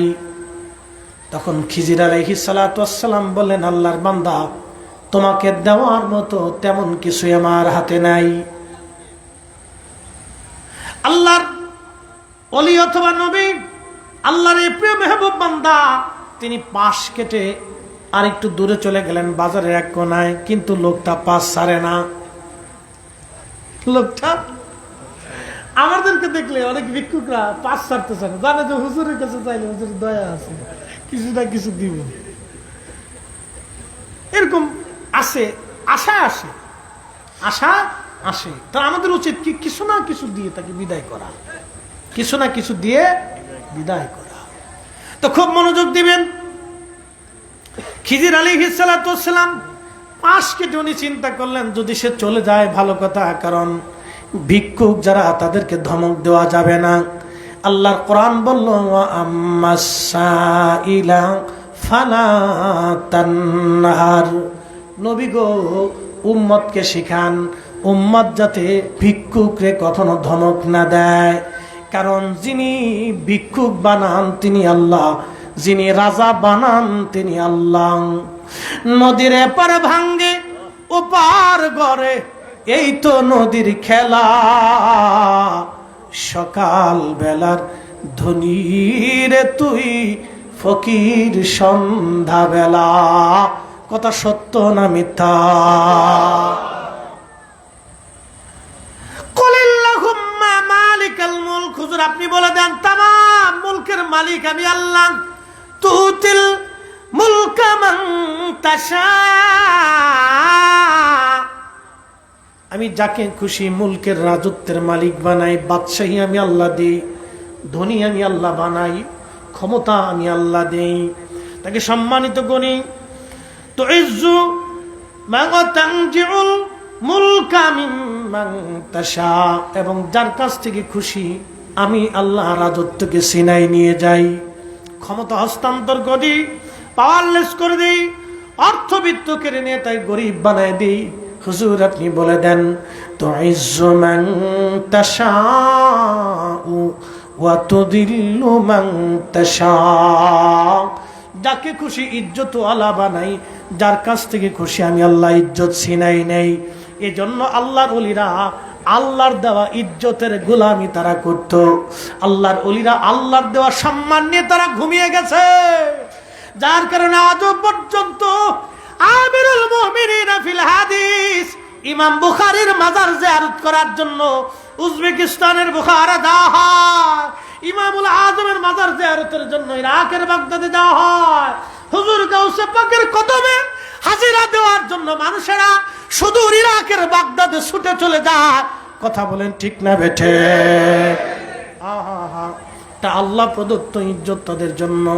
এই জন্য ওনারা দুনিয়া থেকে লাথি মারতেন আল্লাহর কদমের আল্লাহর গোলামি এবং আল্লাহর হাবিবের কদমের গোলামিকে তারা জড়িয়ে ধরতেন। খুবই মনোযোগ দেন। হযরত খিজির আলাইহিস সালাম পাশ কেটে চলে গেলেন, কিন্তু ভিখারি পাশ ছাড়ে না, পিছন পিছন যায় আবার বলতেছে, আল্লাহর বান্দা, আপনার চেহারার নূরের আভাসে বুঝতে পারলাম আপনি আল্লাহর কোন মকবুল ওলি হবেন। একসাথে বলবেন না মারহাবা? আপনার চেহারার আভায় বুঝতে পারলাম আপনি আল্লাহর কোন পেয়ারা ব্যক্তি হবেন। শুনবেন, একটা কথা মনে রাখবেন, যারা নিয়মিত মদ খায় চেহারার ভিতরে মদের চিহ্ন ভাইসে ওঠে। যারা নিয়মিত মিথ্যা কথা বলে এবং নিয়মিত মানুষের হক নষ্ট করে, গালিগালাজ করে, ফাহিশা কথা বলে, নামাজ রোজা ছেড়ে দেয়, তাদের চেহারার ভিতরে এটা চলে আসে। যারা ধুকামি এইগুলি করে তাদের চেহারার ভিতরে এগুলি ভেসে আসে। বাবা, ঠিক ইমানদারদের চেহারার ভিতরে নূর চমকায়, আশিক রসুলদের চেহারায় নূর চমকায়। দুশ্মনের রসুলদের চেহারার দিকে তাকাইলে বোঝা যায় এটা দুশ্মনে রসুল। কথা কন না কেন? কষ্ট হইতেছে আপনাদের? আর বেশি সময় না, আমারও টাইম কম, চালাচ্ছি ইনশাল্লাহ যদ্দূর চলে, আল্লাহ কবুল করুক, বলেন আমিন। খুব মনোযোগ দিন। আমি ওই সময় খুব নষ্ট করি, আমি চাই যে মানুষ কিছু শুনুক, কিছু বুঝুক, কারণ মানুষের জীবনে বাঁচি কয়দিন। হ্যাঁ, আমরা মানুষ আমাদের কাছে আশা করি, এত বিরাট বড় আয়োজন করছে, ওরা আশা করছে যে হুজুর আইব কিছু আলোচনা করবে। তা আমি যদি ডাইনবাম হাবিজাবি করে সময় নষ্ট করে ফেলি তত ব্যর্থতা হয়ে গেল। এই জন্য আমি চেষ্টা করি কিছুটা শোনাই টোনায় বুঝাই যদি কিছু শোনানো যায়, তো আল্লাহ যেন এইভাবে করার তৌফিক দেয়। আপনারা দোয়া করুন, বলা আমি। মা বোনরা ভালো করে শুনে যাবেন, তো খুব মনোযোগ দিয়ে। মা বোনরা একটু কিপটে বেশি আর কি, বুঝতে পারছেন? সোনু পাউডার, আলতা কাতরা এগুলো কিনবার গেলে খুব আর সর্বনাশ। খুব মনোযোগ দিবেন। খিজির আলাইহিস সালামের পাশে যা বলেন, আল্লাহর বান্দা আপনি দয়া করে আমারে কিছু দেন। খিজির আলাইহিস সালাম আল্লাহর নবী বলতেছেন, খিজির আলাইহিস সালামকে তখন আল্লাহর বান্দা বললেন, আল্লাহর সন্তুষ্টির জন্য আমি আপনার কাছে কিছু চাইতেছি, আপনি আল্লাহর রাস্তায় আমারে দেন। কার সন্তুষ্টি?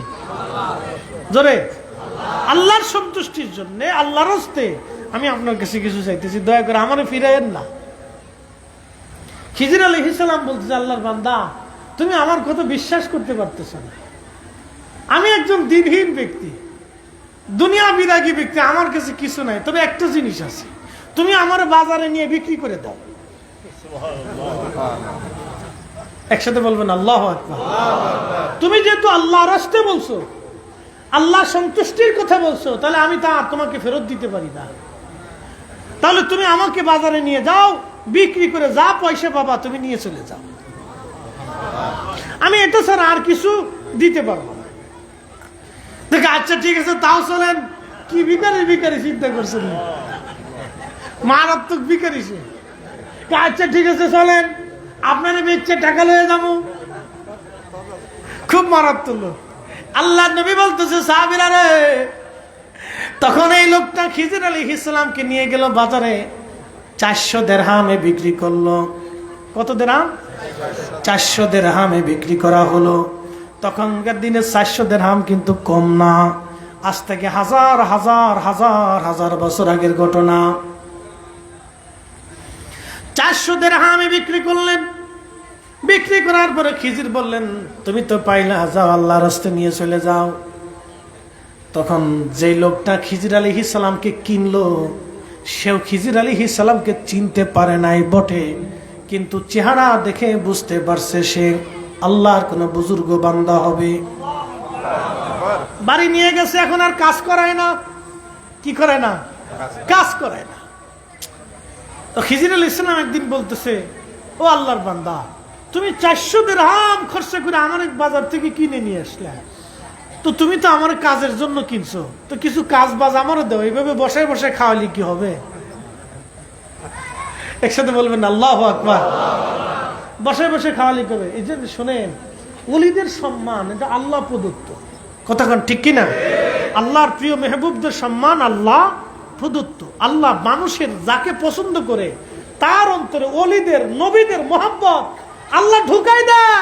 আরে এশকে রসুলে সবার চোখে পানি আসে না, নবীর কথা শুনলে সবার অন্তর কাঁদে না, রসুলের কথা শুনলে সবার অন্তর সিক্ত হয় না, ভালো লাগে না।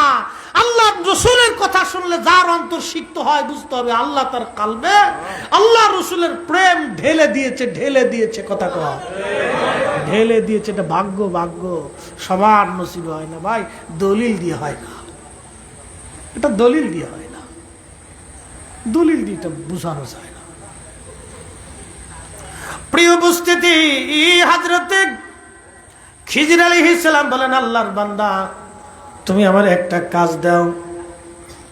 বলতেছে, আল্লাহর বান্দা তোমার কাজ করা লাগবে না, তুমি খাও দাও ঘুরো।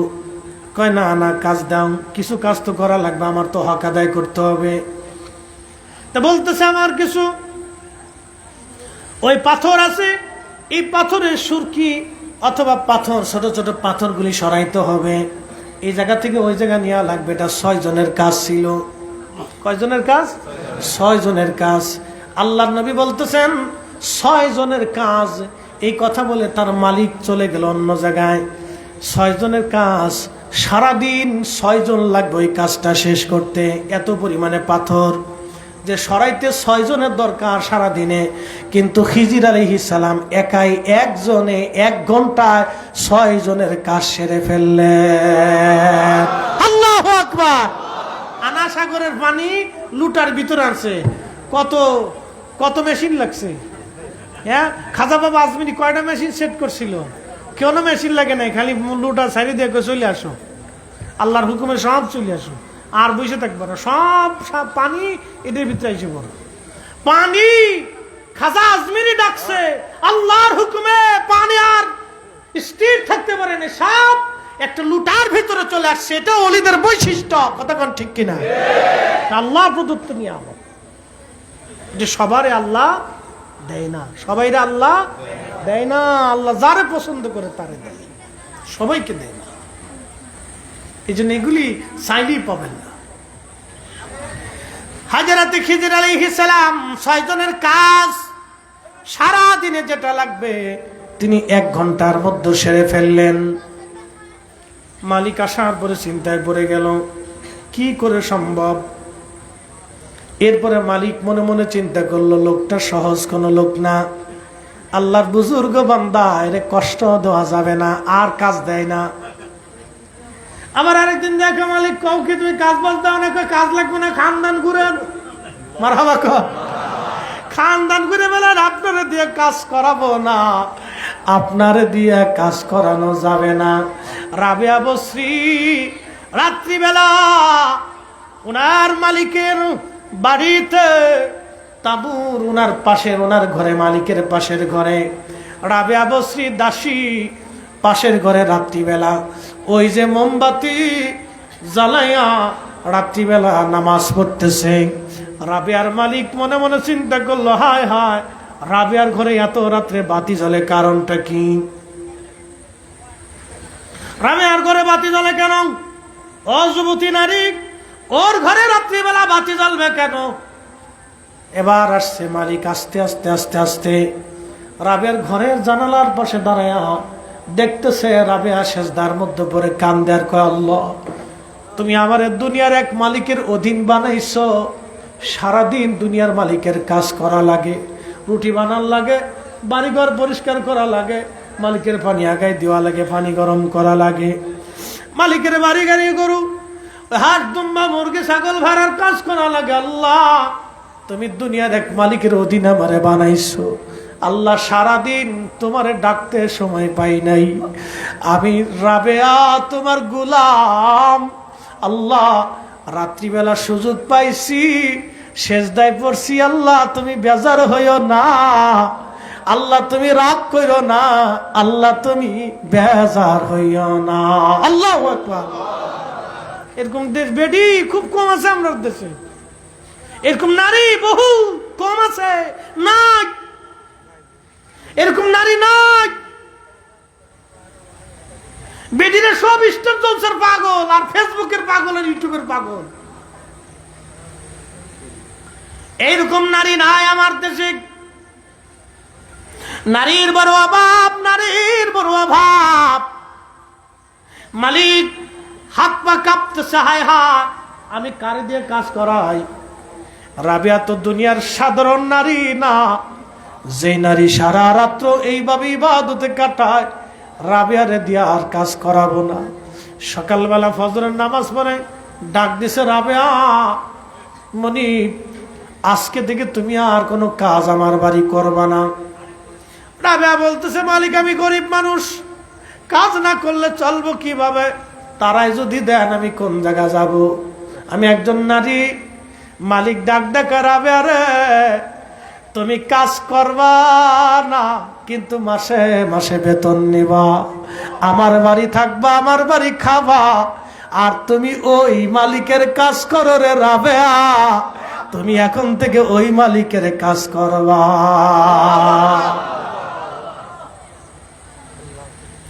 এই জন্য কর্মচারী যদি নামাজি হয়, আশিক রাসূল আরো সুযোগ দিবেন, ওকে সুযোগ দিবেন, ওকে হেসান করবেন। ওকে হেসান করলে আল্লাহ খুশি হবে। কর্মচারী যদি নামাজি হয়, ভালো হয়, সৎ হয়, ওরে সুযোগ দিবেন, হেসান করবেন ওকে, ওর আপদে বিপদে মুসিবতের পাশে থাকবেন। প্রিয় মুসলমান আমার, খুব মনোযোগ দিবেন।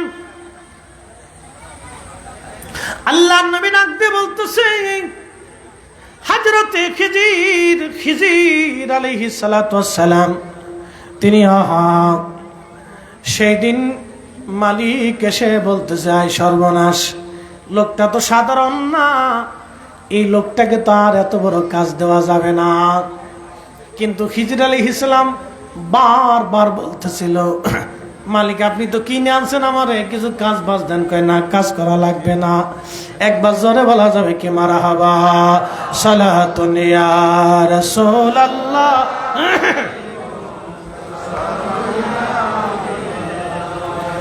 আহা সালাতুন ইয়া রাসূলুল্লাহ, সালামুন ইয়া হাবিবাল্লাহ, খবর লও ইয়া রাসূলুল্লাহ, খবর লও মেরে মৌলা মেরে আকা, খবর লও সালাতুন ইয়া রাসূলুল্লাহ, আলাইকুম সালামুন ইয়া। হাজারের মুসলমান, এবার একদিন মালিক ডাক দিয়ে বলতেছে, ও আল্লাহর বান্দা, আমি একটু কাজের কারণে বাহিরে চলে যাচ্ছি কিছুদিনের জন্য। আমি আপনাকে বড় আমানতদারিতা পেয়েছি, আপনি আমার বাড়ির লোক, কিন্তু বড় আমানতদার হিসেবে পেয়েছি। আমার স্ত্রী, সন্তান, জমি জমা সব এইগুলি আপনার কাছে আমানত দিয়ে যাইতেছি, আপনি দেখভাল করবেন, আমি ফিরে না আসা পর্যন্ত আপনি দেখাশোনা করবেন। খিজির বললেন, হ্যাঁ ঠিক আছে, আমি দেখাশোনা করব, কিন্তু আমার একটা কাজ দিয়ে যান। বলে না, কাজ লাগবে না। বলে না, কাজ দিয়ে যান। বলে একটা কাজ হলো, আমি এসে একটা প্রাসাদ বানাইতে চাই, বড় বিল্ডিং, একটা বাড়ি বানাবো সুন্দর, আপনি ইট নির্মাণ করার জন্য ইট নির্মাণ করে দিতে পারেন, আমাকে ইট তৈরি করে দিতে পারেন। আল্লাহর নবী বলতেছেন, অনেকগুলি মিস্ত্রির কাজ, বিরাট বড় প্রাসাদ। হযরত খিজির আলাইহিস সালাম শুধু ইট কাটেন নাই, ইট দিয়ে প্রাসাদ বানাই দিলেন। মালিক আসছে ফিরে, আসার পরে দেখতেছে বাড়ি বিরাট বড়, বাড়ি চিনা যায় না। ডাক দিয়ে বলতেছে, আমার কর্মচারী, আপনার ইট বানাইতে বলছিলাম, এত সুন্দর প্রাসাদ কে বানাইছে? বলে আমি বানাই দিছি। না না, হয় না, আরো জোরে বলেন। আল্লাহর নবী বলতেছেন, সাহাবীরা রে, তখন মালিককে ডাক দিয়ে বলতেছে, হুজুর আপনার পরিচয় কি? আল্লাহু আকবার। কে, এটা তো সম্ভব না, আপনি কি করে একা একা প্রাসাদ বানাই দিলেন, আপনার পরিচয় কি? এই জন্য আল্লাহর পেয়ারা মেহবুব নবী রসুল ওলি যারা, আল্লাহ তাদেরকে অলৌকিক ক্ষমতা দেন। এই অলৌকিক ক্ষমতার বদলতে তারা অসাধ্যকে তারা সাধ্য বানাইয়া এই উম্মতের ভিতরে, মানুষের ভিতরে তারা কালেমার দাওয়াত পৌঁছাই দিছেন। কালেমার ঈমান কাজ মজবুত করে তারা শিখিয়ে দিয়ে গেছেন, খুব মজবুত করে তারা ঈমান ইয়াকিনকে মজবুত করে বদ্ধমূল করে দিয়ে গেলেন।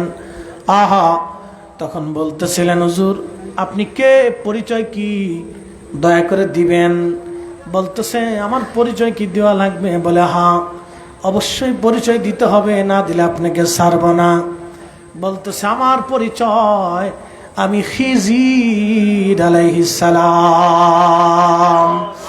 তখন মালিক হাত ধরে বলতেছে, হুজুর মাফ করে দেন, ক্ষমা করে দেন, ভুল হয়ে গেছে আমার। কয়, না আপনার কোনো ভুল হয় নাই, আপনি যদিও আমার মালিক ছিলেন কিন্তু আপনি আমার সাথে সুন্দর আচরণ করছেন, আমি আপনার উপরে খুশি। তবে শোনেন, বলতেছে, হুজুর তাহলে আপনি কেন কৃতদাস হয়ে আপনি আমার কাছে আসলেন, কারণ কি? বলতেছে, তাহলে কি বলবো নি আপনাকে? বলে, হ্যাঁ। বলতেছে, একটা হাকিকত শুনে যান আজকে। খিজির আলাইহিস সালাম বলতেছিলেন, আমার মালিক হাকিকত শোনেন। এক আল্লাহর গরিব বান্দা মুকাতিব গোলাম আমার কাছে এসে বলতেছে, আমার কিছু আল্লাহর রাস্তায়, আল্লাহর সন্তুষ্টির জন্য আপনি আমার কিছু দান করেন। আমার কাছে কিছুই ছিল না। তা আমি চিন্তা করলাম, আমি একটা গোপন তথ্য জানি, কেউ যদি কোন মানুষের কাছে বিপদগ্রস্ত হইয়া কিছু দান সদকা চায়, আল্লাহর রাস্তায় আল্লাহর সন্তুষ্টির জন্য কিছু যদি চায়, সেই লোকটা যদি তারে না দিয়া তাড়ায়া দেয়, ধমক দেয়, কিয়ামতের মাঠে আল্লাহ তার মুখের কোনো গোশত রাখবে না, শরীরের ভিতরে তার হাড্ডি থাকবে না, শুধু চামড়া নিয়ে আল্লাহর আদালতে সে দাঁড়াইবে। কঠিন বিভৎস চেহারা হবে তার। আমি খিজির ভয় পেয়ে গেলাম, আমি লোকটার যদি আমি তাড়ায় দেই, কিয়ামতের ময়দানে আল্লাহ যদি আমাকে কাঠগড়ায় দাঁড় করায়। একটু চিন্তা করেন তারা কিভাবে আল্লাহকে ভয় করত, আল্লাহকে ডরাইতো। আল্লাহর ভয়, আল্লাহর ভয়, আল্লাহর ভয়। এই জন্য কোরআন বলতেছে, ইন্নামাল মুমিনুনাল্লাযীনা ইযা যুকিরাল্লাহু ওয়াজিলাত কুলুবুহুম। মুমিন তো তারাই যখন আল্লাহর স্মরণ তাদের অন্তরে আসে, ঠিক তখনই আল্লাহর ভয়ে অন্তরগুলি থরথর থরথর করে কাঁপতে থাকে, যে না এটা অন্যায়, আমি এটা অন্যায় করে ফেলছি, আমার ভুল হয়ে গেছে। তখন সে আল্লাহর ভয়ে থরথর করে কাঁপতে থাকে, বারবার আল্লাহর কাছে মাপ চাইতে থাকে, আল্লাহ ভুল হয়ে গেছে, আল্লাহ ভুল হয়ে গেছে, আল্লাহ ভুল হয়ে গেছে। আল্লাহর কোরআন বলতেছে তারা মুমিন। ওয়াইদা তুলিয়াত আলাইহিম আয়াতুহু যাদাতুহুম ঈমানা। যখন কোরআনের আয়াতগুলি তাদের সামনে তেলাওয়াত করা হবে, তখন তাদের ঈমান বেড়ে যাবে, ঈমান মজবুত হবে, দৃঢ় হবে। আল্লাহর কালাম, আল্লাহর বাক্যগুলি, কোরআনের আয়াতগুলি যখন তেলাওয়াত করা হবে, ঈমানদার মুমিন তো তারাই, তাদের অন্তর দৃঢ় হতে থাকে, ঈমান বাড়তে থাকে, মজবুত হতে থাকে। খিজির একটা ভয় তার, কিয়ামতের ময়দানে কোন দান্দাকারী, অভাবী, মিসকিন, বিপদগ্রস্ত মানুষ আপনার কাছে দৌড়ে আসছে, ভাইজান আমি বিপদের মধ্যে পড়ে গেছি, আমার সন্তান অসুস্থ, চিকিৎসা করার মতো অর্থ নেই, আমার দয়া করে কিছু দেন। আপনি তারা দিলেন না, ধমক দিয়ে সরাই দিলেন। আল্লাহর নবী খিজির আলাইহিস সালাম ডাক দেয়া বলতেছেন, আমার নবী বলতেছেন, তখন খিজির ওই মালিকরে বলতেছে, ও মালিক শোনো, কিয়ামতের ময়দানে আল্লাহ তার চেহারার মধ্যে গোশত রাখবে না, শরীরেও গোশত থাকবে না, সে আল্লাহর সামনে গোশতহীন অবস্থায় দাঁড়াবে। আমি এই ভয়ে আমাকে বিক্রি করে দিই, এই সমুদয় অর্থগুলি আমি জামজাকারীকে দিয়ে দিলাম। একবার জোরে বলা যাবে কি মারহাবা? আমি ভয়ে আল্লাহর বান্দাকে সব দিয়ে দিলাম। এই জন্য আমি আজকে আপনার গোলাম হয়ে আসছি। তখন ওই মালিক ডাক দিয়ে বলতেছে, হুজুর আপনি কি চান? আপনি যা চাবেন আজকে আপনাকে আমি তাই দিয়ে দিব। বলতেছে, আমার মালিক আপনার ইচ্ছা, যদি মনে করেন খিজিরকে গোলাম বানায় রাখবেন রাখতে পারেন, আর যদি মনে করেন আল্লাহর সন্তুষ্টির জন্য আমারে আজাদ করে দিবেন আপনি তাও দিয়ে দিতে পারেন। মালিক ডাক ডাকে, হুজুর ক্ষমা করবেন, আপনারা আমার গোলাম বানাই আখিরাত বরবাদ আমি করব না। আপনারা আজাদ করে দিলাম, আপনি আমার জন্য দোয়া করবেন। একবার জোরে বলা যাবে কি মারহাবা? এখান থেকে আমাদের অনেক কিছু শিখার আছে। আল্লাহ তাকে এক বিশেষ ইলম দিয়েছিলেন।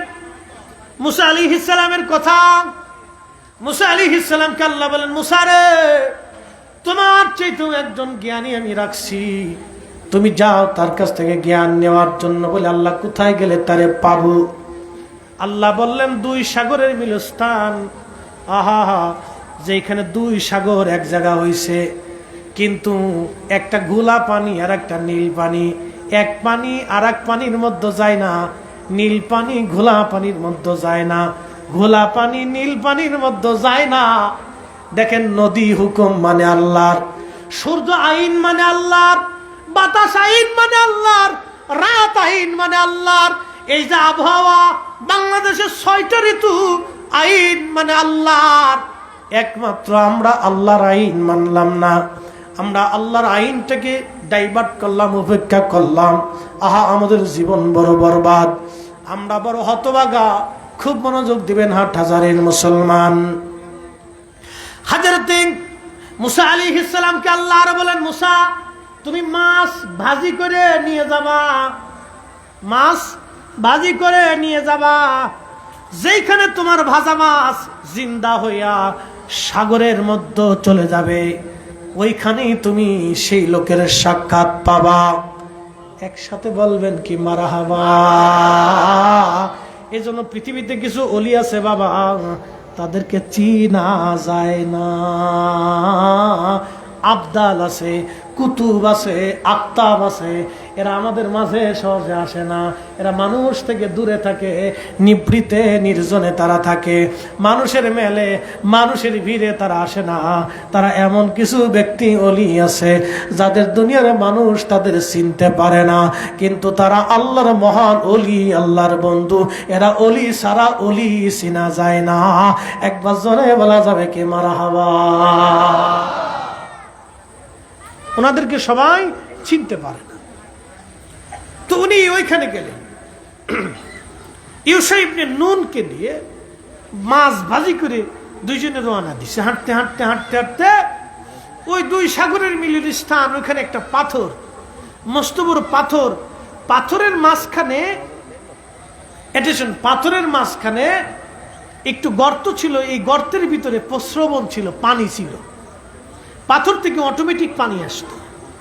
এই পানির একটা বৈশিষ্ট্য ছিল, এই পানি কোন মৃতর উপরে এসে পড়লে মৃতটা জিন্দা হয়ে যেত। না না, হয় না, আরো জোরে বলে। এটা আল্লাহর কুদরতের অপরিসীম খেলা, এটা বোঝা বড় মুশকিল, আমি বুঝাইতে পারবো না।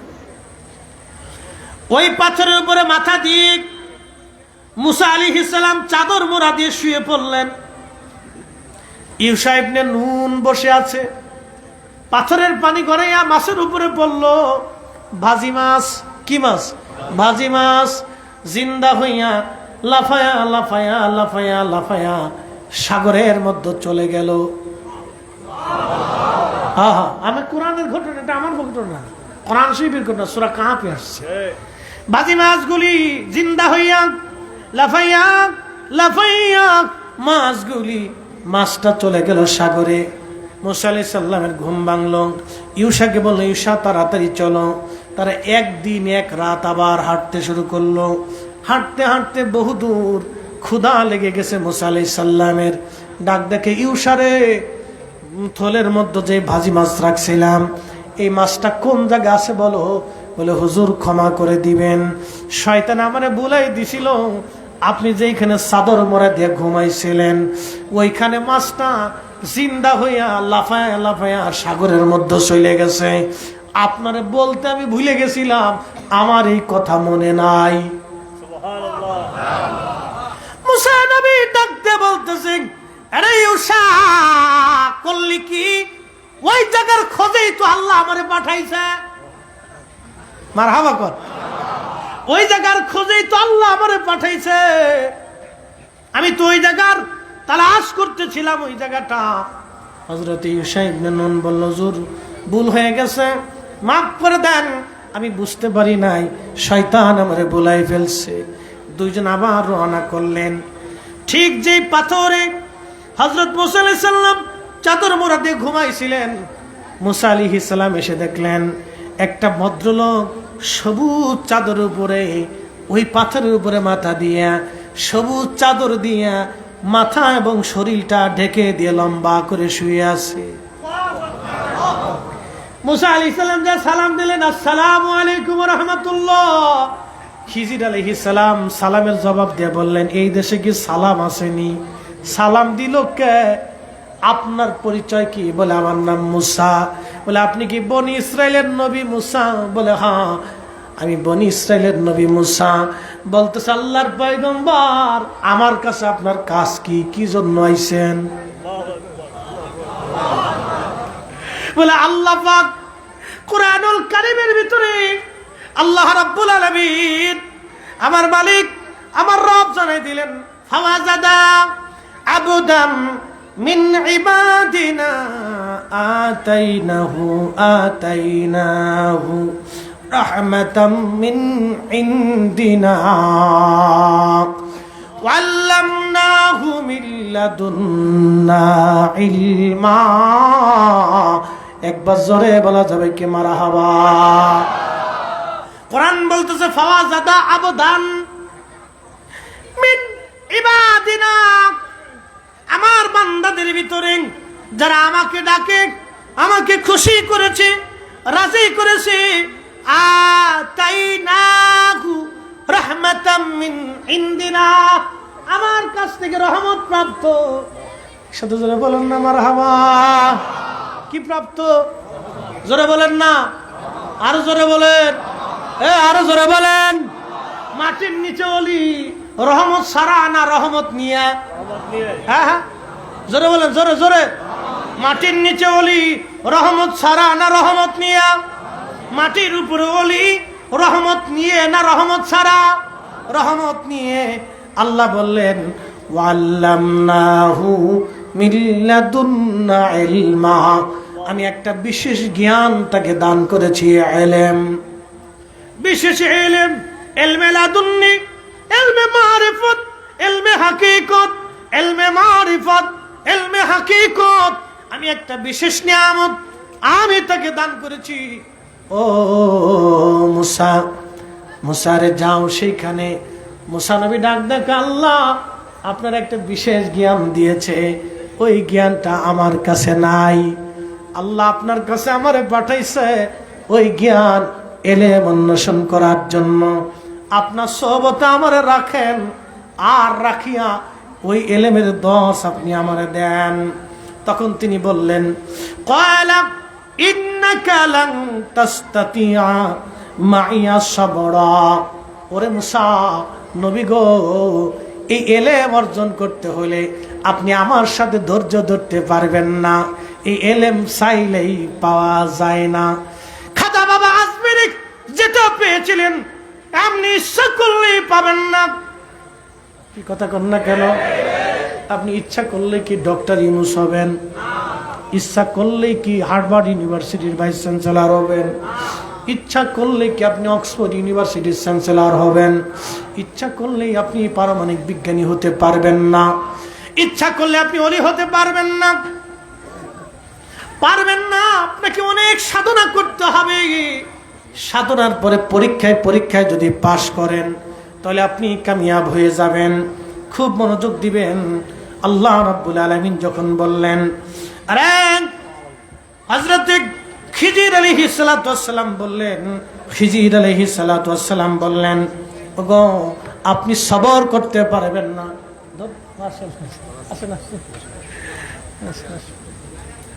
আচ্ছা বলে মারহাবা না, আরো জোরে বলি মারহাবা।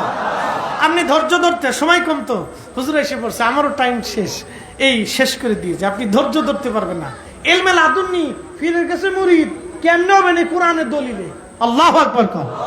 এই কোরআনের ঘটনা, পীরের কাছে মুরিদ হবেন কেমনে হবেন, কেন হবেন? এই ঘটনা থেকে আল্লাহ শিখাইছে। ওরা কয় কোরআনে কোনো দলিল নাই। উনি কোরআন তো বুঝে না, ছাতা খালি উল্টে পাল্টে এসে খালি বকর বকর বকর বকর করে যায়। আর যত বেদাতি তবকা খালি আমরা মাথার উপরে দিয়ে যায়। খিজির আলাইহিস সালামরে আল্লাহ পাঠাইছে এক বিশেষ ইলমের জন্য। মুসা আলাইহিস সালামরে আল্লাহ পাঠাইছে খিজিরের কাছে। খাজা বাবা আজমিরের আল্লাহ পাঠাইছে দাতাগঞ্জ বক্সের কাছে। ওরে শাহজালাল আমিনের পাঠাইছিল তার মামা সৈয়দ আহমদ রেফাইর কাছে, নিজামউদ্দিন আউলিয়ার কাছে, শাহ হযরতে কি বলে আপনার শাহপরান রহমতুল্লাহ আলীকে আল্লাহ পাঠিয়েছে শাহজালাল রহমতুল্লাহ আলীর কাছে। সেন বাই সেন একজন হয়ে পাট হয়ে এই এলেম এখনো পৃথিবীতে আছে।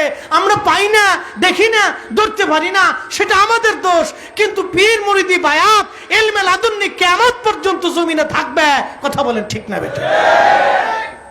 এটা কোরআনের আলোচনা। বলে কি কোরআনের শিক্ষা কিয়ামত পর্যন্ত থাকবে। এটা যদি কিয়ামত পর্যন্ত না থাকবে তাহলে আল্লাহ এত বড় ঘটনা কোরআনে লিখলো কেন? কি কথা কর না কেন? এটা কিয়ামত পর্যন্ত থাকবে। কিয়ামত পর্যন্ত এই মানব জাতির ভিতরে থাকবে। যাদের ভাগ্য ভালো তারা এই নিয়ামত নিতে পারবে, এবং যাদের ভাগ্য ভালো তারা এই নিয়ামতের অধিকারী ব্যক্তিদেরকে মহব্বত করতে পারবে। সমান নসিব হয় না। তো খুব মনোযোগ দিয়ে তখন হযরত মুসা আলাইহিস সালাম বলতেছে, ক্বালা সাতাজিদুনি ইনশাআল্লাহু সাবিরা। হুজুর আল্লাহ চাহে তো আপনি আমারে সবরকারী পাবেন, আপনি কাছে রাখেন। তখন হযরত খিজির বললেন, হুজুর শর্ত আছে। শর্তটা কি? ক্বালা ফাইন ইত্তাবা'তানি ফালা তাসআলনি আন শাইইন। ও আল্লাহর নবী শুনে রাখেন, আমি যা কিছু করব কোনো প্রশ্ন করতে পারবেন না। আর জোরে, আমি যা কিছু করব কোনো প্রশ্ন করতে পারবেন না। প্রশ্ন ছাড়া থাকতে হবে। আর যদি করেন তাহলে আমার সাথে থাকতে পারবেন না। ওগো আল্লাহর নবী মুসা, আপনি যা কিছু আমি যা কিছু করব কোনো প্রশ্ন করতে পারবেন না। খিজির আলাইহিস সালাম বললেন, যদি প্রশ্ন করেন গো নবী মুসা তাহলে আমার সাথে থাকতে পারবেন না। এই জন্য শুনেন, ওলিদের কিছু হাকিকত আছে, এগুলি প্রশ্ন করতে হয় না। আল্লাহর ওলিদের কিছু কারামত আছে, এগুলি প্রশ্ন করা যাবে না। এগুলি ভেদ রহস্য আল্লাহর কাছে। তো অনেক সময়ের দরকার। খিজির আলাইহিস সালামের জীবন থেকে আজকে আমরা অনেক কিছু শিখলাম। আমি আপনাদেরকে এর ভিতরে ঘটনার প্রবাহে অনেক কিছু শেখানোর চেষ্টা করছি। আল্লাহ আমাদেরকে আকাইদা আহলে সুন্নাত ওয়াল জামাতের উপরে দায়েম কায়েম রাখুন। সকলে বলেন আমিন। আল্লাহ আমাদেরকে ঈমান ইয়াকিনের পথে রেখে, হেদায়েতের রাস্তায় রেখে, হকের পথে রেখে আল্লাহ আমাদেরকে চলার তৌফিক দিক। বলেন আমিন। আউলিয়া کرامকে মহব্বত করা এটা ভাগ্য। যেখানে অলি পাবেন বসবেন, মহব্বত রাখবেন। আল্লাহ রাসূল বলেন, আল মারউ মা মান আহাব্বা। তুমি যারা মহব্বত করো কিয়ামতের ময়দানে তার সাথে তোমার হাসর নাসর হয়ে যাবে। প্রিয় উপস্থিতি, ভাইগুলি অনেক পরিশ্রম করে এটা এক সুন্দর বাগান ওরা সাজাইছে, আপনাদেরকে উপহার দিছে। 12 বছর ধরে মাহফিলটা চলমান। সাতটিখানি কথা না, কত মাহফিল কত সংগঠন নষ্ট হয়ে যায়। ওরা 12 বছর ধরে ঐক্যবদ্ধ আছে। এটা আপনাদের শিক্ষা, আপনাদের সন্তান, আপনাদের ভাই, আপনারা সহযোগিতা করছেন।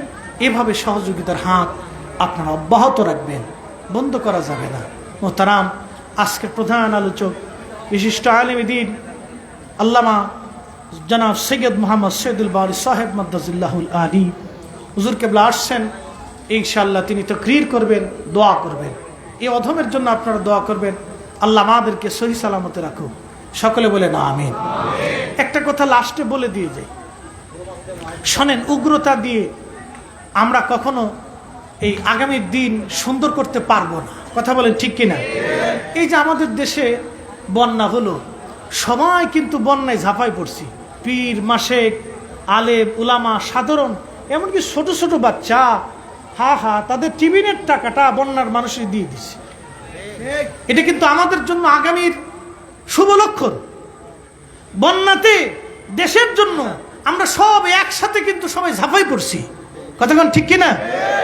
দেশের স্বার্থে আমরা সবাই এক, দেশের জন্য আমরা সবাই কি এক। মিলাদ, মাসলা মাসাইল, আকীদার ভিন্নতা থাকতে পারে, আমাদের দেশে আমরা সবাই সমানভাবে বাস করব। আজকে মিলাদুন্নবীর মাহফিল হয়েছে, যারা মিলাদুন্নবীর মাহফিল বেদাত মনে করে, তোমার যদি ভালো লাগে তুমি অন্য একটা করে যাও, ওখানে আমার কোনো বাধা নাই। আমি যেটা করতেছি তুমি আমার এখানে বাধা দিতে পারবে না। হিন্দু পূজা করবে, তাকে বাধা দিতে পারবে না, কারণ তার অধিকার আছে। কথা ঠিক কিনা? তার অধিকার, এটা তার রাষ্ট্রীয় নাগরিকত্ব অধিকার। তো যার যার অধিকারের প্রতি যদি আমরা সম্মান রাখি, তাহলে আমাদের দেশে আর বিশৃঙ্খলা হয় না।